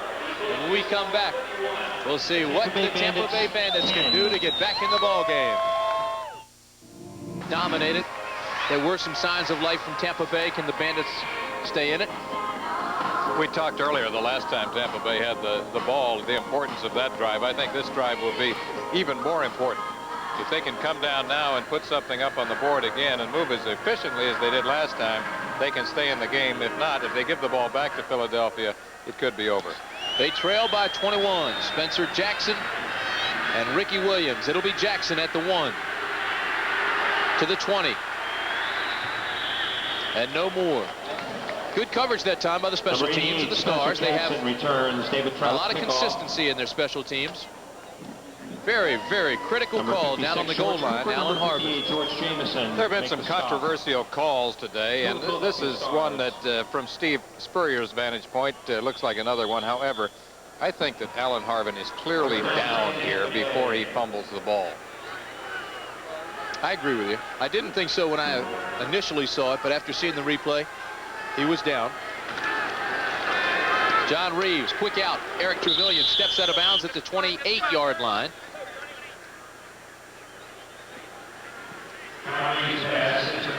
To number 84, Eric Trevelyan. This is one of the consummate timing routes as Trevelyan runs the quick out pattern along the sideline. The ball was in the air before he even came out of his cut. So as he turns around, he has to look very quick, and it takes a lot of hand-eye coordination to make that catch. A gain of 8, second and 2. Sam Mills gets it back, number 54. That's going to be it. I don't see how Tampa Bay can come back now. It should be Katie bar the door. John Reeves. Bar the door. Snap from center, recovered by the... I think that's going to be the turnover that put the game in the cooler. And yet it has been turnovers all afternoon that have really been catastrophic for Tampa Bay. One of the things you can never do as a quarterback is get complacent with the center snap. Reeves out a little early. Chris Foot right there, and Sam Mills is the man who makes the recovery. Play action, right side. They go to Steve Folsom, the tight end, and Folsom rumbles down to the 20-yard line. Coming up next Saturday on ABC's Wide World of Sports, the WBA World Bantamweight Championship. Jeff Chandler, Richard Sandoval. That'll be live from Atlantic City, New Jersey. Chandler making the 10th defense of his title with a record of 33-1-2. The undefeated California Richard Sandoval is 22-0. That should be a good one. Also, the United States Weightlifting Championships from York, Pennsylvania. York, Pennsylvania, the originators of the York Barbells. Top American Olympic hopefuls take aim at weightlifting records, looking to qualify for the Summer Games in Los Angeles. That's all coming up next Saturday on ABC's Wide World of Sports. 2nd and 2 from the 21. Kelvin Bryant picks up a block, cuts back against the grain. Dwayne Anderson wraps him up there, and they get help from the rest of the defense. Good pursuit. Number 44, Kelvin Tampa Bryant, Bay. is the ball carrier for the Philadelphia Stars. Dwayne Anderson, number 26. Number 50, James Harrell on the Tampa Bay tackle. Philadelphia Stars are impressive. Tampa Bay looks like it is still struggling for its identity. It is a young football team. I mentioned that only 3 players on the roster were professionals before the United States Football League came into existence, so it is certainly one of the youngest teams in the league. Not unlike the Los Angeles Express, a team that we covered last week. The Express remind me of an all-star team. You know, they've got so much talent there, but young guys who have not played together long enough to develop a chemistry. I don't quite understand that sign we just saw. Bandits belong in jail, and ABC was there. Have they heard about our reputations? Fusina with time, almost intercepted, complete to Willie Collier. Well, Dwayne Anderson had his hands on it. Willie Collier came up and made the interception. When things go bad, they go awfully bad for Tampa Bay, but when things go good, Willie Collier was there. Reminds us of the play we saw earlier where the ball bounced off Collier, and then Kelvin Bryant picked it up. Willie Collier, from his wide receiver position on the left, number 86, running a post route, is getting the ball after it has been tipped by Dwayne Anderson, number 26. Right place, right time. Well, Philadelphia wants timeout to think it over. You see Chuck Fusina. He'll go over and talk to his head coach, that being Jim Moore. But the story is unfolded. It is Philadelphia 31, and there's the look of frustration on Steve Spurrier. Okay, Michelob Light for the winner. Ooh. You know, time you're looking at the score. We are late in the 3rd quarter. Everything has gone Philadelphia's way. If they score here, it'll be 3 times that Philadelphia's gotten on the board with a touchdown after Tampa Bay had a chance for an interception or a turnover. Kelvin Bryant, left side, touchdown Stars. Forget that fumble. He's already in there.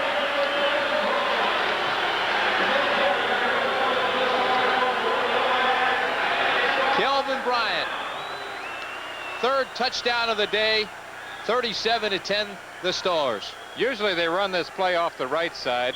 This time they're coming back to the left side, but it's just the power play with Kelvin Bryant following his lead block. Gets a shot in the end zone there and fumbles, but he's well into the end zone. A late shot by Dwayne Anderson. I think it's frustration.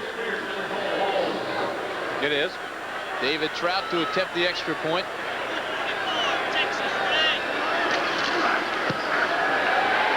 Perfect. Well. 38-10, the Philadelphia Stars over Tampa Bay. Most excitement we've had in the second half was during that last timeout, that commercial break. Enterprising young man went down in front of the Veterans Stadium crowd, took the microphone away, and proposed to his girlfriend. Put a ring right on her finger. Standing ovation I like it. Propose on national television. Another look at Kelvin Bryant on the left side. Power play, leaps. He's well into the end zone. Now watch the late hit right here by number 26, Wayne Anderson. As Tim Brandt said, it's really the frustration of this Tampa Bay team because they've lost 2 straight. Looks like they're going to lose a 3rd one. It was said earlier that this might be the most important game in the history of the young franchise because it's a team that's struggling right now. They've got to make some decisions. If you look at the clock, they're 2:56 still remaining in the 3rd quarter. So there's still plenty of time, and Tampa Bay has the talent. We'll find out what they're made of here in the next couple of series. David Trout kicks this one right out of the end zone. Spencer Jackson lets it go. Coming up next week in the United States Football League, as ABC's coverage continues, Pittsburgh will play at New Orleans. Philadelphia will go against George Allen's Arizona Wranglers. Memphis against a red-hot New Jersey team, which quite frankly is in the middle of a battle right now in Los Angeles. And Oakland will go against these Tampa Bay Bandits. That game has been moved to Saturday night, apparently. The Oakland-Tampa Bay game has been moved to Saturday night. That's right. Now we just hear that it has been moved to Saturday to improve the crowd size there. That game in Tampa. So check your local listings for the game in your area by ABC. This is Gary Anderson with that run, and right now Tom Davis is down on the Philadelphia bench with Kelvin Bryant. Tommy? Well, Tim, Kelvin Bryant has scored 3 touchdowns. It looked like the last one you just scored. You took a cheap shot after you scored it, right? Yeah, I did, but I got it in the end zone. You know, I'm happy. We're winning, and as long as we're winning, I'm happy. How about going back to the one where you picked it up on the half-hop and describe what happened? Well, you know, I saw the defensive back coming up, and I knew Willie was going to take a pretty good shot. And, you know, he fumbled it, and I just picked it up and ran with it. It appears that the route is on here in Philadelphia.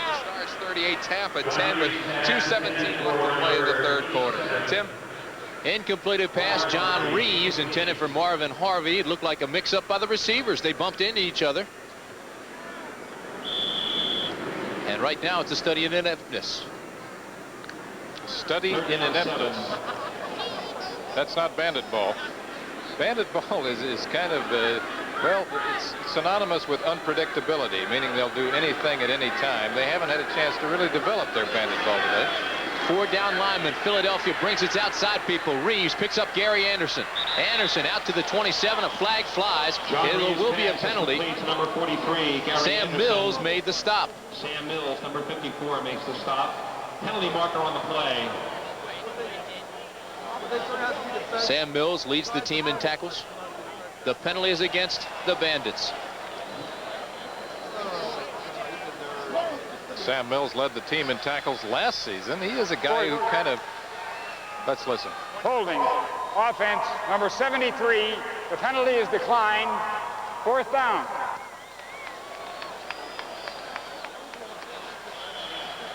Steve Spurrier calling the play to Jim Fitzpatrick, number 83, who now relay that message to John Reeves, the quarterback. John Reeves will take it in the huddle and call it. So they're going for it on 4th down. As we were saying, bandit ball means unpredictability. Of course, at this point, they don't have a whole lot to lose by gambling on 4th down. Trailing 38 to 10, 2 minutes, 10 seconds remaining in the 3rd period from the 29. 4th and 1. Gary Anderson gets a good block, cuts back. Does he have the first? Yes. First down, Tampa Bay. Gary Anderson, the ball carrier for the Bandits. Initial hit by number 95, William Fuller. Gary Anderson, 6 foot, 188-pound flyer out of Arkansas. Tampa Bay. He was so talented at Arkansas that they couldn't decide whether to pay him at wide receiver or running back. So in the spring, on 2 occasions, they had him playing wide receiver, decided he would be more efficient as a running back, moved him back there. But as I said, he's equally efficient as a runner or receiver. 2 receivers at the top of your screen. Eric Trevelyan, the bottom of your screen. Reeves goes underneath. Under the linebackers to Gary Anderson. Another first down, Tampa. Sam Mills, Glenn Howard come up. They pull him down there. But Gary Anderson, another first down. Gary Anderson. To illustrate what we were just saying, he's equally dangerous as a receiver or a runner. Number 51, Sam Mills we were talking about a few moments ago.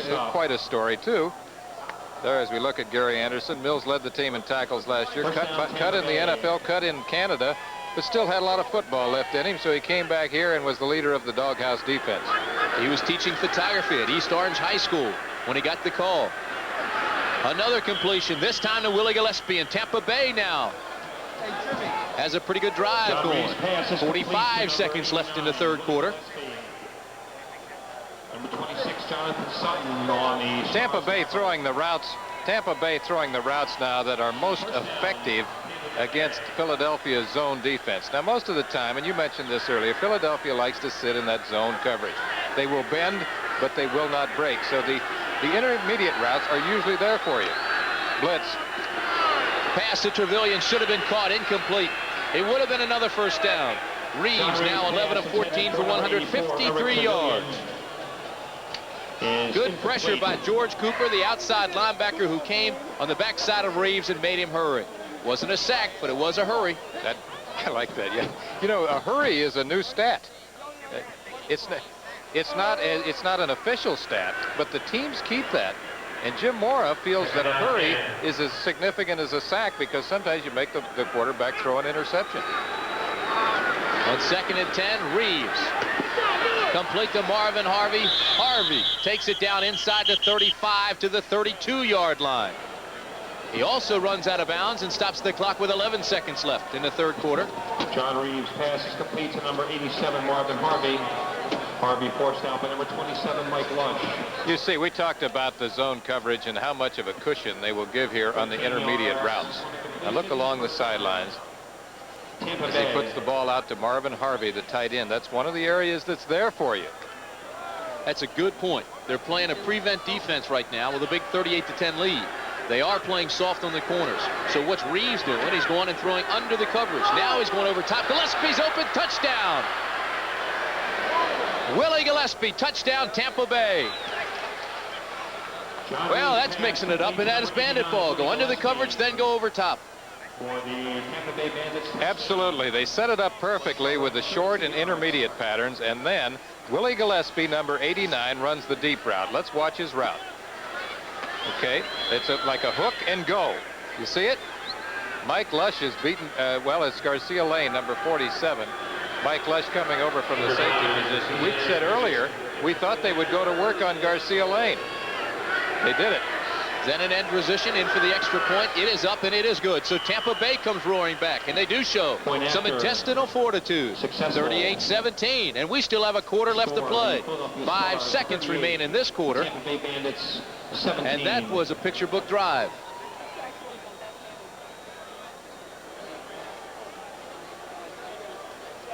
Watch how Willie Gillespie, the fastest man on the team, number 89, puts a little move here on Garcia Lane. You can't see it. He ran a hook and go, got behind number 47, and before Mike Lush, the safety man, could get over there, he had caught the ball and was on into the end zone. Willie Gillespie is the reason that the Bandits were able to let Danny Buggs go to the San Antonio team.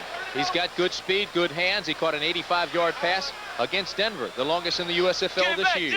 Reeves now 13 of 16, 199 yards and 2 touchdowns. Next Saturday on ABC Wide World of Sports, WBA World Bantamweight Championship, Jeff Chandler and Richard Sandoval. Some of the other things coming up next Saturday, ABC Sports Beat, Professional Bowlers Tour, and of course we told you about the U.S. Weightlifting Championships coming up on Wide World of Sports along with that Bantamweight Championship fight. I like to see those guys pumping that iron, babe. Yeah, you look like you could use it. It kicked sand on me. In an end position, low kick, short hop, taken by the up man. Across the 35 to the 40 goes Jeff Rodenberger out of the University of Maryland. And that'll be the last play of the quarter. So, United States Football League, Tampa Bay Bandits and the Philadelphia Stars will continue after this message and a word from our local stations. Here's your score. You are looking at the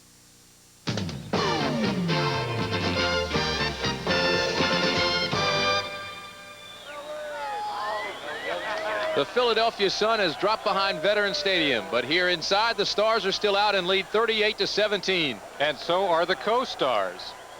That group of cheerleaders right there, aptly named. I like the name Co-Stars. From the 41, 1st and 10, Jim Mora wants some offense. He thinks maybe his team went to bed too early. That could have been a lateral intended for Kelvin Bryant, and it was dropped. This is what happened in the third quarter. Incomplete. At the end of 3 quarters, as we look at the statistics, Tim, it's easy to see why Philadelphia is leading in the football game. Look at the total domination here in time of possession. 32-25 to 12-35. Total yards 282 to 236. The turnovers may be the important thing, though. Tampa Bay has lost the ball 4 times. That's going to change the giveaway-takeaway ratio for Philadelphia. Remember, they were tops in the league last year, plus 35. Coming into today's game, they were minus 9. Tampa Bay has to make things happen in a hurry. They need turnovers. There's a good play by Paul Porowski, the linebacker, who comes up and takes Kelvin Bryant down behind the line of scrimmage for a loss of 2. Paul Porowski is a player, Tim. This guy out of Florida State, I covered him when he was in college. He was the leading tackler on the team last season. And, you know, he doesn't have the tremendous size or the tremendous speed, but he really has a nose for the football. You were that kind of linebacker, weren't you? Yeah, I might have been slow, but I couldn't get around the football much either. But you were chicken, right? 3rd and 13 from the 38. Long count. Fusina calls an audible. A safety blitz. Here comes the blitz by Tampa, and they've got him. A sack. Alonzo Johnson, number 58. Number 14, got there quickly along with Keith Clark, 56. They take him down. Philadelphia will have to punt it away. Let's go downstairs now. Tom Davis. Well, Tim, I'm with Willie Gillespie right now after he caught that touchdown pass. And Willie, it seems like Lee Grosskopf said you were running under the coverage. Is that true? Yes, we got to kind of establish a sort of a short passing game right now to sort of get behind everybody. You know, they playing kind of deep now because they're laying back for the deep patterns because they feel we're trying to get back into the ball game. They feel we have to throw the ball deep to get back into the ball game. All right, back to you, Tim. Sean Landeta had punted it away. You saw the fumble. Gary Anderson let it go. The recovery by Philadelphia. The Stars get it back. And that's going to be the 5th turnover of the day for Tampa Bay. And that, Tim, I think is going to be maybe the story of the football game. You know, the coach's cliche, mistakes will kill you. And now so many coaches feel that the giveaway takeaway statistic is the most important stat that there is. The ball was recovered by Ron Coder out of Penn State. He bounced around the National Football League for a while. Finally, he was a walk-on. Signed as a free agent here with this ball club. Kelvin Bryant, short gainer. Kelly Kirchenbaum stops him. That fumble really hurts Tampa Bay because the last time they had the ball, they had the best drive of the day. They moved the ball effectively with the underneath patterns and then went to Willie Gillespie deep. And it was really the best drive that they put together. The longest drive, took up more time. They did the things that they do best. That's a telling statistic. 79 second half points have Philadelphia. This year, this is Alan Harvin. Around the right side, big gainer. Dwayne Anderson makes the tackle. Number 22, Alan but Harvin. containment was broken by the outside linebacker on that side, who always has to keep his outside free, play everything inside out, force it back in, and hope for pursuit. And he didn't do it. And that right there is a look of frustration by the head coach, Steve Spurrier. Normally kind of a loosey-goosey guy. You know, he runs a pretty loose practice. He thinks the football should be fun, and had a pretty relaxed training camp a la Craig Morton. But he has a look of frustration today. The jaws are a little tighter than usual. Herbert Harris to the bottom of the screen. 2 tight ends. Alan Harvin straight ahead. First down, Philadelphia. Number 22, Alan Harvin is the ball carrier for the Philadelphia Stars.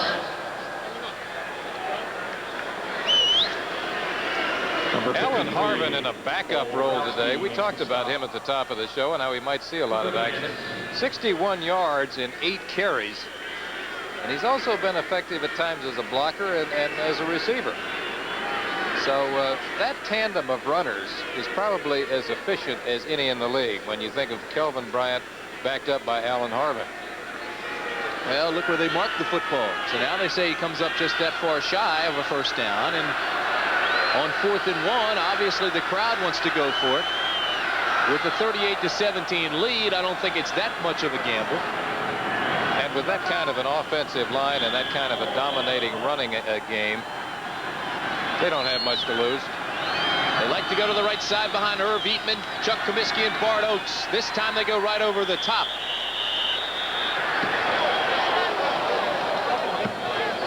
David Riley, number 35, out of West Virginia. Stop by the center of the Tampa Bay Bandits. First down, Philadelphia.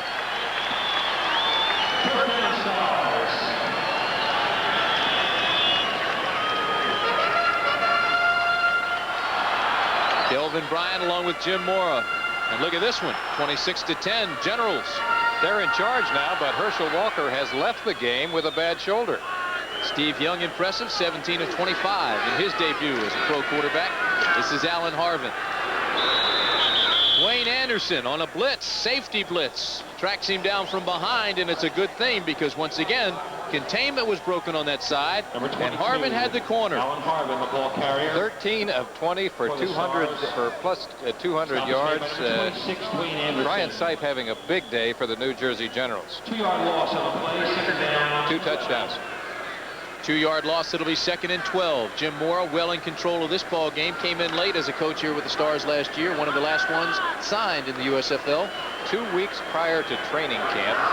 What a job he did. Alan Harvin, little delay. Inside the 30, 25 rather, to the 24-yard line. Mike Butler and Tim King for Tampa Bay make the tackle.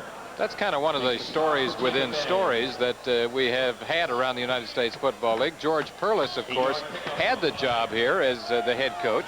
He had a once-in-a-lifetime opportunity to return to his alma mater at Michigan State. So the hunt was on for a head coach. Marv Levy, Jerry Glanville, and that man right there, Jim Mora, were the 3 finalists. They decided on Mora just 2 weeks prior to the start of training camp. There's your time. Remaining in the ball game, Fusina throws complete to Steve Folsom, who runs out of bounds, stops the clock very efficiently. Steve Folsom's a pretty good story. He's out of Utah, your old alma mater. Played basketball for the Utes. And is also a ski instructor during the offseason. A good, rangy, all-around athlete out of the University of Utah. Caught the very first pass of the day on this same route. He's covered there along the sidelines by number 56, Keith Clark. He designed a conditioning program that helped train our women skiers for the Winter Games in Sarajevo. Steve Folsom.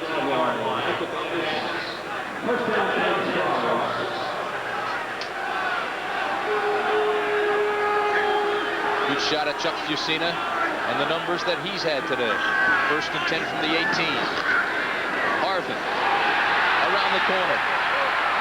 Inside the 15 to the 11. Number 22, Alan Harvin. Look at the leg strength and upper body strength of Alan Harvin, number 22, a second-year pro out of the University of Cincinnati. We talked about the fact that he is the strongest man physically on the team, Tim, and the thought of a guy this size bench pressing over 500 pounds is absolutely amazing. But look at this. Look at the leg strength, upper body strength. On the play. It's hard to take this guy on in the open field. He now has 11 carries for 71 yards. He has a low center of gravity, just keeps pumping. Received the game ball against Tampa Bay last year. Also can pass. He was 2 for 2 in the playoffs, including a touchdown pass to Chuck Fusina. Here he goes again. Alan Harvin in trouble. Bruce Vaughn, number 30, came across cleanly. Alan Harvin, the ball carrier. Tim, you said it earlier, Tampa Bay was the only team to beat Philadelphia here at the Vet last season. They did it mostly by throwing the long ball. This year, they can't get the ball at all. It's just a case that time of possession is the most important statistic once again. You mentioned that last week Birmingham did the same thing. Birmingham dominated this Tampa Bay team. Kept the ball for, what, over 33 minutes? Had the ball actually more than 18 minutes longer than did Tampa Bay, and also ran 24 more plays than did the Bandits. But Philadelphia has been even more dominating today. Vociferous crowd obviously disagreeing with the call. Illegal block from behind, above the waist. Offense number 80. The penalty is declined. 3rd down. A lot of these fans here at the Vet will just cross the street, have a little dinner, maybe a hot dog or two, and go to the Spectrum to watch the Flyers and the Capitals battle it out in the last regular season game of the NHL tonight in a battle for second place in the Patrick Division. This is 3rd and 12 from the 20. Little swing pass to Alan Harvin. And he's lassoed and thrown down viciously by Keith Clark. Keith Clark out of Memphis State. Started last year, missed 4 out of 5 games. 4 of the 5 games with assorted injuries. This year, For the Bandits.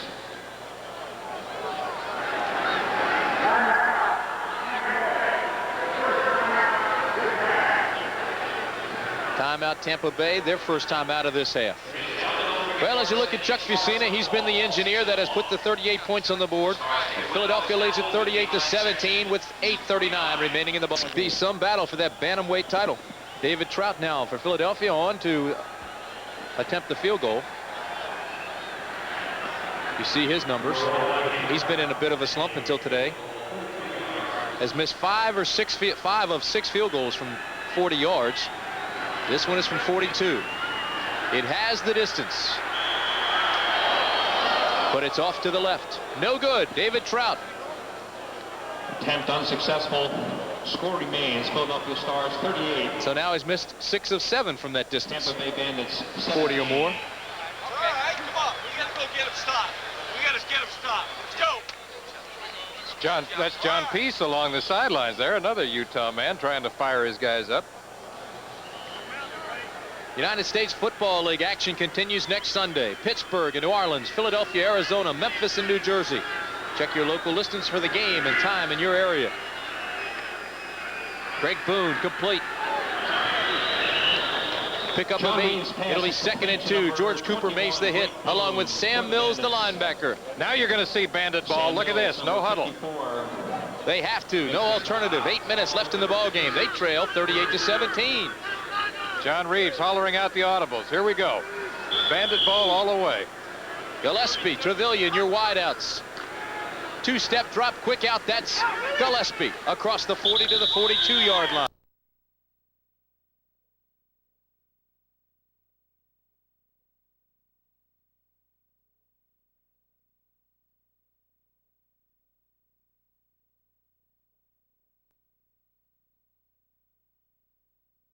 Garcia Lane. This time Garcia Lane is not fooled.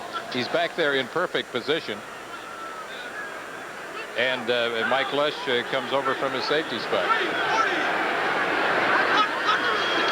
2nd and 10 from the 42. Reeves sacked. Big William Fuller came through cleanly. He's out of North Carolina, number 95. He gets credit for the sack. Number 95, William. Highly publicized rookie out of North Carolina, Tim. I saw him play this last season, and I thought he was one of the premier defensive linemen in the country. He was an Outland finalist. And coming into today's game, he had 11 tackles and 13 assists. He's a hoss, 6'3", 250 pounds. He's had some sacks and some hurries.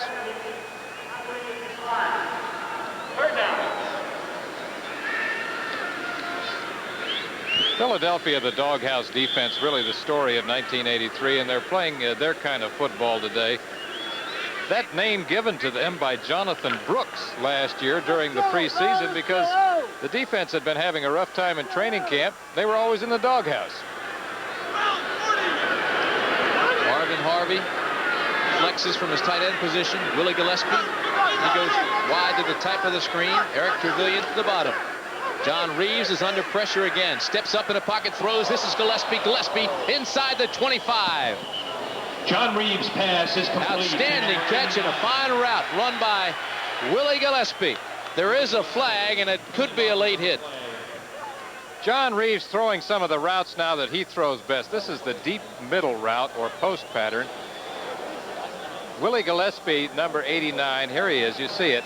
Now, Bill Hardee, number 24, the nickelback, gets the hit right there. Let's hear what it is.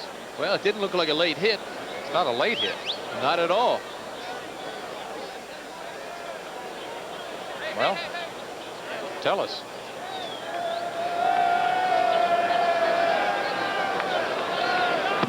Well, it's going to be against Tampa Bay. That's Ted Humphrey, our referee. And here's his call. Delay of game, offense, spiking the ball with the clock running. Number 80, first down and 15. Don't think I've ever seen that call before. And there's not a number 80 on Tampa Bay's lineup.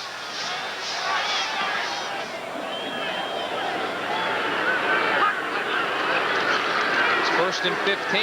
Reeves throws. Gillespie complete at the 6-yard line. Again, they pick on Garcia Lane, number 47. And the spike had to be Gillespie because there isn't an 80 on the lineup. Bandit ball again. No huddle offense. Here's the audible by Reeves. They go to work. Now the opponent is not so much Philadelphia as much as it is the clock. They've got to beat the clock. Here it is. Touchdown pass to Eric Trevelyan. You kind of wonder now why they didn't go to work on Garcia Lane earlier. And you saw Eric Trevelyan spike the ball and look at the official. This time it is legal because it's in the end zone and the clock's not running. Look how Eric Trevelyan really works over Garcia Lane, the rookie. He makes a little move to the inside, fades it back to the outside. The ball is thrown with touch and timing by John Reeves. That's the consummate fade pattern there, Tim. It was perfect. Eric Trevelyan is perfect for that fade pattern because he's 6'4", 205 pounds. He's a big man. Andrusic's kick is good. And now the score has been closed to 38-24 with still 6:48 remaining in the fourth period. Tampa Bay Bandits. Before Dodge Aries K, there was no way to get the benefits of front-wheel drive in an American wagon. Standard 550 protection, room for 6, and a solid resale record, which explains why our Aries family has joined over 300,000 American families. We are Dodge, an American revolution. Dodge, best built, best backed American cars. Canon is proud to be the official 35mm camera of the 1984 Olympics. Like gold medalist Frank Shorter, it takes a special breed to compete at this level. Here, the Canon AE1 program performs.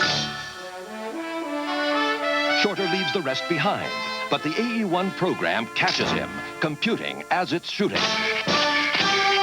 And it practically runs itself, even with the flash. Canon's AE1 program, so advanced, it's simple.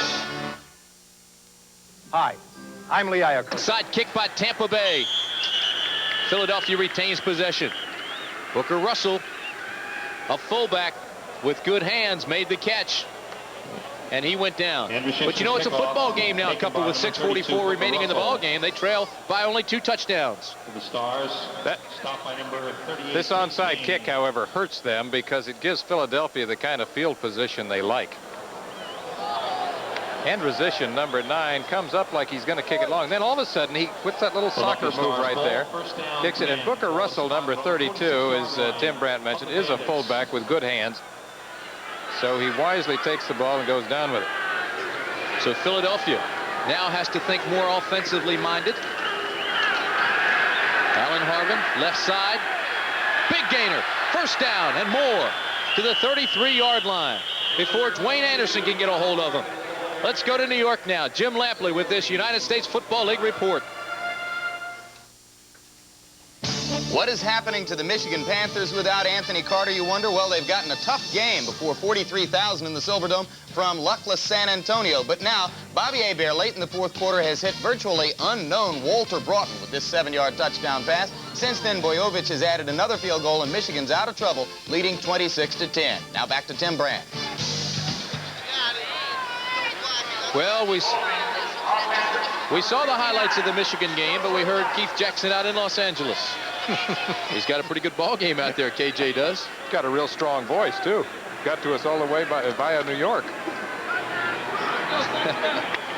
Here at the Vet in Philadelphia, Tim Brandt, Lee Gross Cup. We've got 6 minutes, 12 seconds remaining in this ball game. First and 15, rather, from the 49 is Philadelphia. Alan Harvin tripped up at midfield.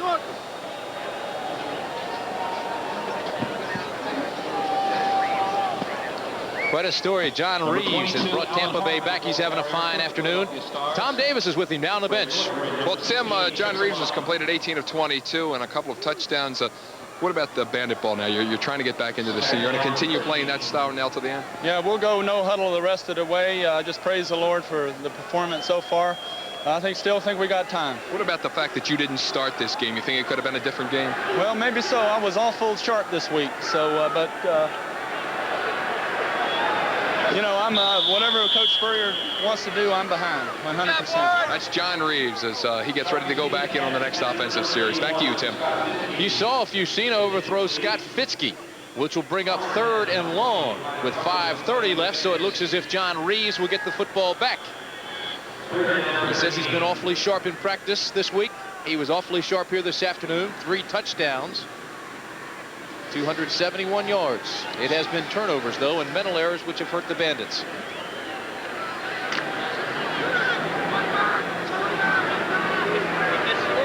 Watch the screen!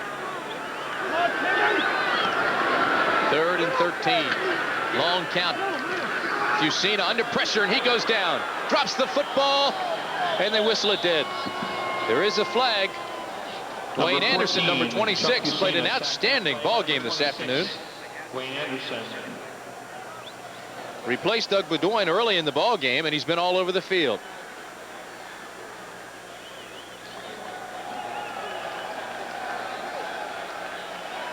Holding against Philadelphia, so instead of going toward their goal line, they have gone backwards, and you look at the clock, 5:26. Offense, number 22.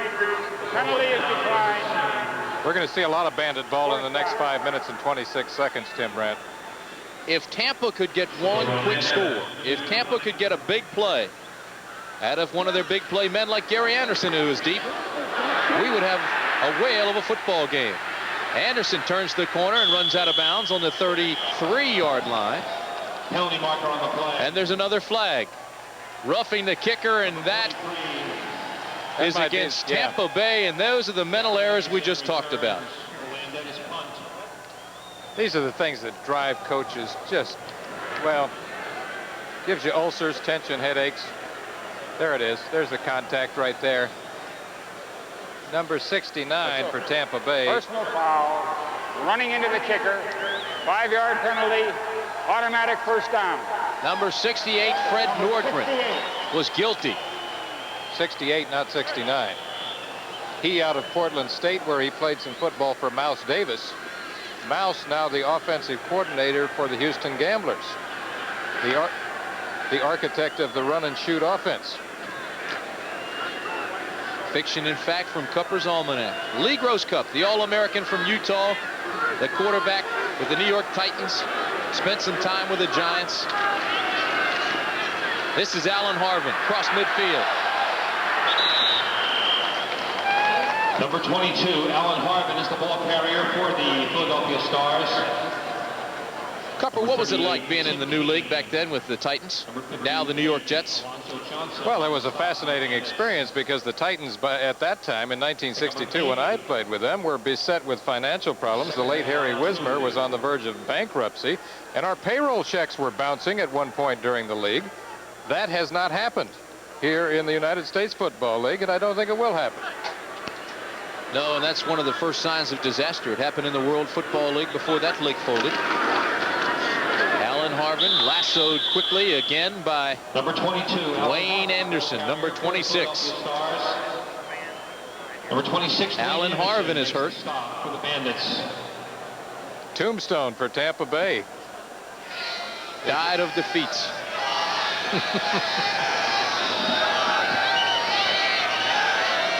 Mess with the best, die like the rest.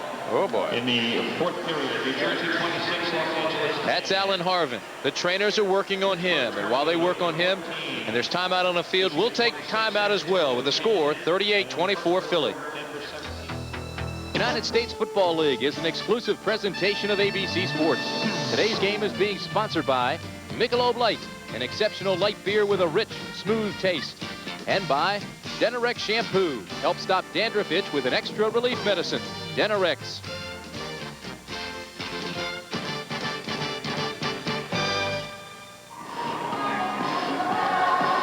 at the Vet in Philadelphia, we have 4 minutes, 28 seconds left. Tampa Bay tried to make a comeback. 38-24 is the score. But they need the ball back badly, quickly, score quickly. Alan Harvin left the field with an injury. They're working on his leg, but he looks like he will be okay. The numbers on Alan Harvin for the afternoon: 15 carries, 71 yards.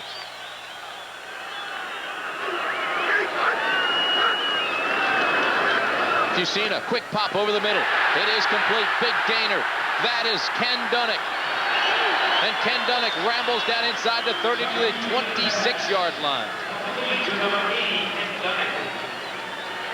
Number 21 and number 79. Good quick pop pass to the tight end. Dunnick right here by Chuck Fusina. Ken Dunnick, number 80, takes that quick look-in route. Warren Hanna, the cornerback, number 20, in on the tackle, along with number 79, Keith Clark. Dunnick, a tight end out of Memphis State, has good size, Tim. 6'6", 245 pounds. Caught that ball right in stride. Nobody's going to break his stride. Fine afternoon for Chuck Fusina. Faced with a 1st and 10. Quick opener, left side. Carrier for the Philadelphia Stars. 26,000 out at the Los Angeles Coliseum today as the New Jersey Generals spoiled Steve Young's debut, 26-10. However, good stats for Steve Young. 19 of 29, 163 yards, 1 touchdown. That's Brian Sipes' numbers, rather. However, Steve Young also impressive in his debut today, despite the losing effort.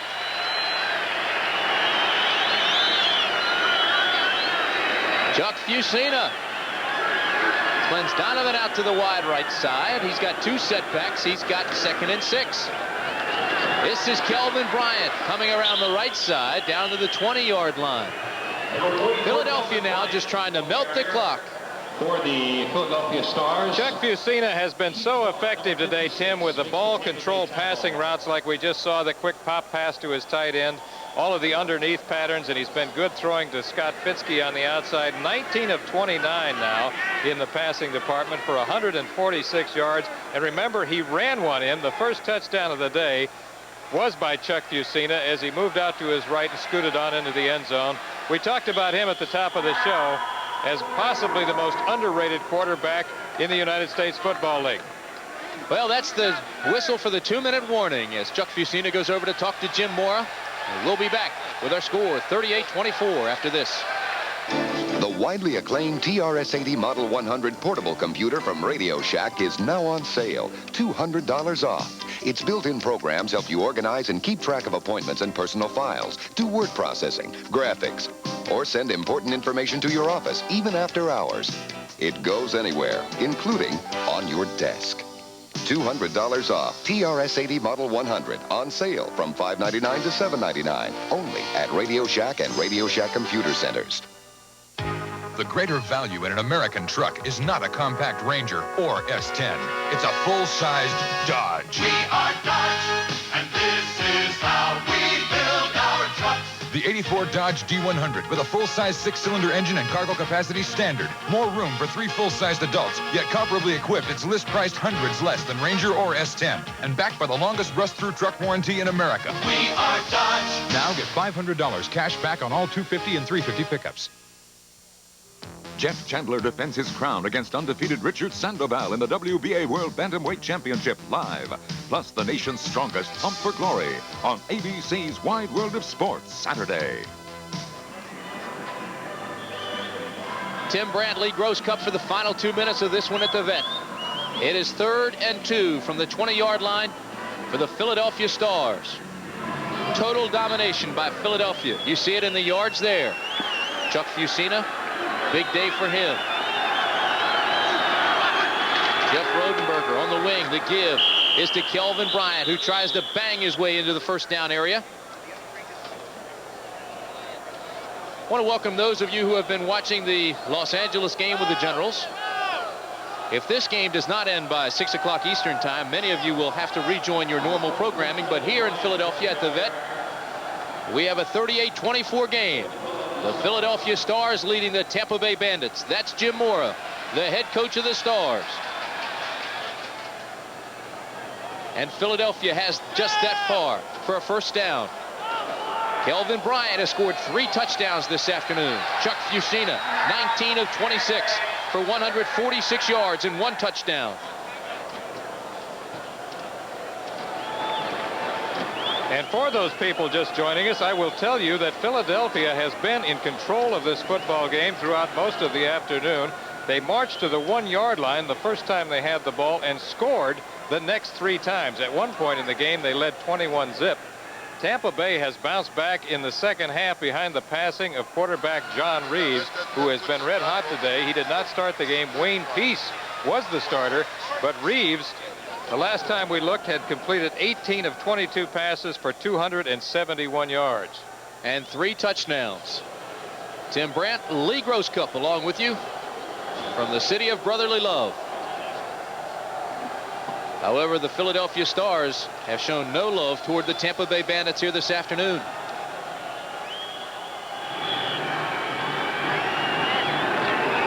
Fourth down and 1. Big play for Tampa Bay, if they have any hope of coming back in this one. 2 tight ends. Rodenberger on the wing. The give. Kelvin Bryant over the top. He's got the first down. At least from this angle, it looks like he had enough. Keith Clark, number 56, came up and made the tackle for Tampa Bay, and he says they didn't make it. Notice how Kelvin extended the football there. He did not do that earlier in the game, and it cost him a touchdown.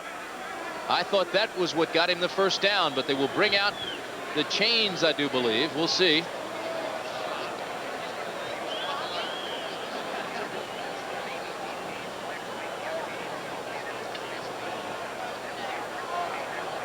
One of the games that we will cover next week here on ABC. Tampa Bay has stopped them.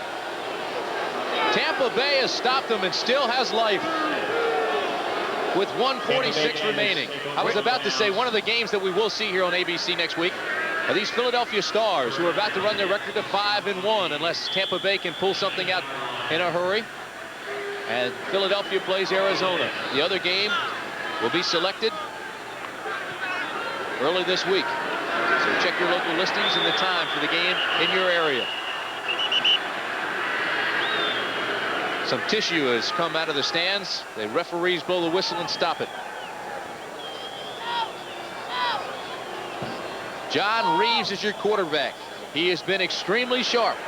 Eric Trevelyan and Willie Gillespie are your wideouts. Gary Anderson and Greg Boone are your setbacks. In the I formation, Reeves, 4-step drop, swing pass to Anderson across the 20, cuts back in, did not get out of bounds to stop the clock.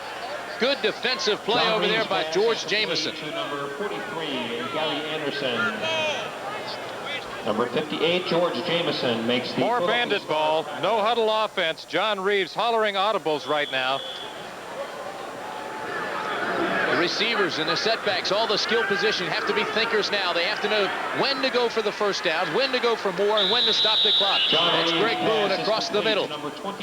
Close to a first down. That stops the clock at 1:13. Tackled by Sam Mills, the leading tackler on the team this year and last year. Greg Boone out of Duke running an underneath cut right there. Back to work they go with more Bandit ball. Reeves with time. Complete again, this time to Gary Anderson. Not enough for the first down, so that will not stop the clock.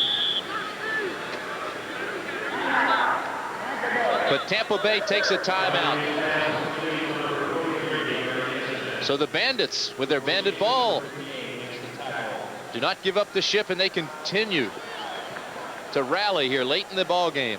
Time of possession and turnovers have been the 2 key factors in the game today, as Philadelphia, as I said moments ago, has dominated the game throughout most of the afternoon. We were concerned about Kelvin Bryant coming into the ball game. We didn't even know if he would play. He has a slight hamstring pull that he got last week. However, he's played quite well with 3 touchdown runs, and he's over 100 yards. Tim Brandt, want to take a moment to congratulate you and your wife Janet on the birth of your 4th child. Thank you, Coach. Welcome a baby girl. 2 boys, 2 girls now, and there will not be a tiebreaker. No tiebreaker? All right. There's the time remaining in the ball game here in Philadelphia. Again, I tell you that Philadelphia and Arizona, that ball game next week, will be covered by ABC. The other game will be announced early in the week. TBA. So check your local listings for the game in your area. Boy, that should be a good one. George Allen's Arizona Wranglers against Jim Moore's Philadelphia Stars. John Reeves drops and throws incomplete. A misread on his part or Gillespie's part, one of the two. It was intended for 89, Willie Gillespie. And John had to unload the football before the cut was made. John Reeves was throwing a sideline cut, and Willie Gillespie was on the fly pattern.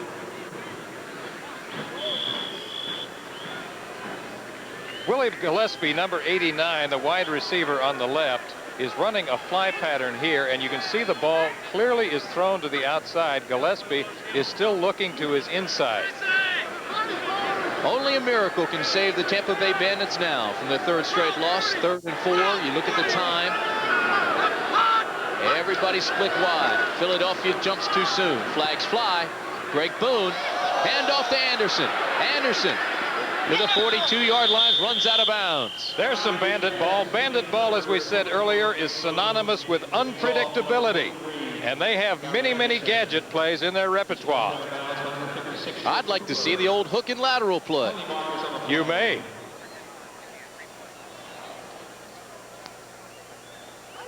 Here's a part of bandit ball. Over the middle. Defense. With a handoff now to Gary Anderson. Boone handing off to Anderson after the hook pass in the middle. We saw a hook and handoff. They also have the hook and lateral.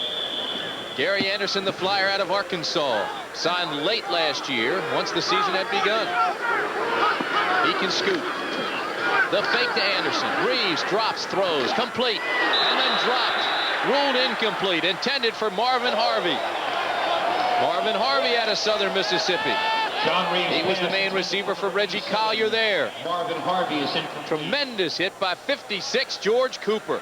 And Marvin Harvey's still down. George Cooper really hit him a ton. 6'2", 220 pounds. Watch this. Marvin Harvey, the intended receiver. He's running a sideline cut. Now watch that. What is it? What is it you say? Tuck your tail, sky your eyes, drive right through it. That is the key. Marvin Harvey, 7 catches last week. There's your score, 38-24. Marvin Harvey now up and gets off the field. He had 7 catches last week against Birmingham. Having another fine game here this afternoon. On the 43-yard line, Bandits. Caught a touchdown pass earlier, 55 yards in this ball game from Reeves. 44 seconds. Reeves rolls right, out of trouble, with time, throws, has a man, it's Eric Trevelyan, down inside the 35.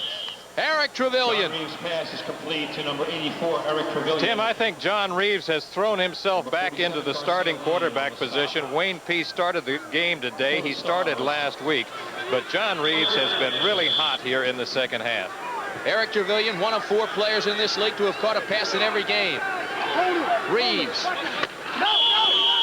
Complete to Gary Anderson, who goes out of bounds and stops the clock at 26 seconds. John Reeves' pass is complete. John Reeves, of course, has a marvelous personal story. Hit bottom from booze and drugs, was kicked around the National Football League. He was backed up against his own goal line with about 4th and 44 in the game of life, that is. Had a spiritual transformation, turned his life around, and now is having a great day here in the United States Football League. Tremendous story, an outstanding individual, John Reeves. And this club could have quit here this afternoon. But they did. They rallied, kept coming back, showed a lot of intestinal fortitude. 26 seconds left. They're still scrambling to get back on the scoreboard. Reeves goes deep, complete. Inside the 10, Willie Gillespie, number 89. He's out of UT Chattanooga. Pass is complete to number 89, Willie Gillespie. He's the reason they let go Danny Buggs. Danny Buggs went to the San Antonio Gunslingers, and Buggs was their leading receiver on the team last season. But it was the development of Willie Gillespie that caused Buggs to go. Reeves, fade pattern, intended for Trevelyan. Should have been a flag. Now it's dropped. Garcia Lane interfered with Eric Trevelyan. Late flag. They finally called it. May have hurt us. Eric Trevelyan, incomplete. Penalty marker on the play. Eric Trevelyan, who has been effective working on Garcia Lane here in the second half, trying to run the fade route, And you see right there that there is contact by the cornerback, number 47, Garcia Lane, rookie out of Ohio State. And we said earlier, you kind of wonder why they didn't go to work on Garcia Lane earlier. Pass interference. Defense number 47, half the distance, first down. 9 seconds left. Trevelyan, 84 to the bottom of your screen. Gillespie to the top.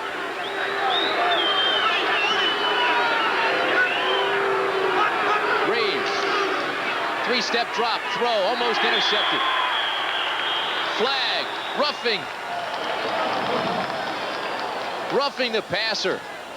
John Reeves pass intended for number 88. Yeah, it looks like it's going to be George Jamerson, George Cooper. Both of them came in, laid a pretty good lick on John Reeves. Don Fielder was there. William Fuller came in. Pretty good hit that time by Jamerson and Cooper. Personal foul. Roughing the passer. A blow to the head. Defense number 67. First down. Well, that's Pete Kugler. Number 67. He's out of Penn State. Played 3 years with the 49ers. He should know better than that, especially when the game is history. With 6 seconds left.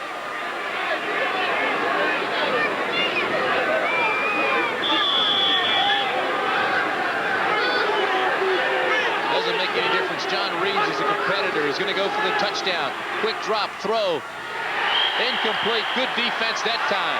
Intended for Eric Trevelyan, but 26, Jonathan Sutton was there.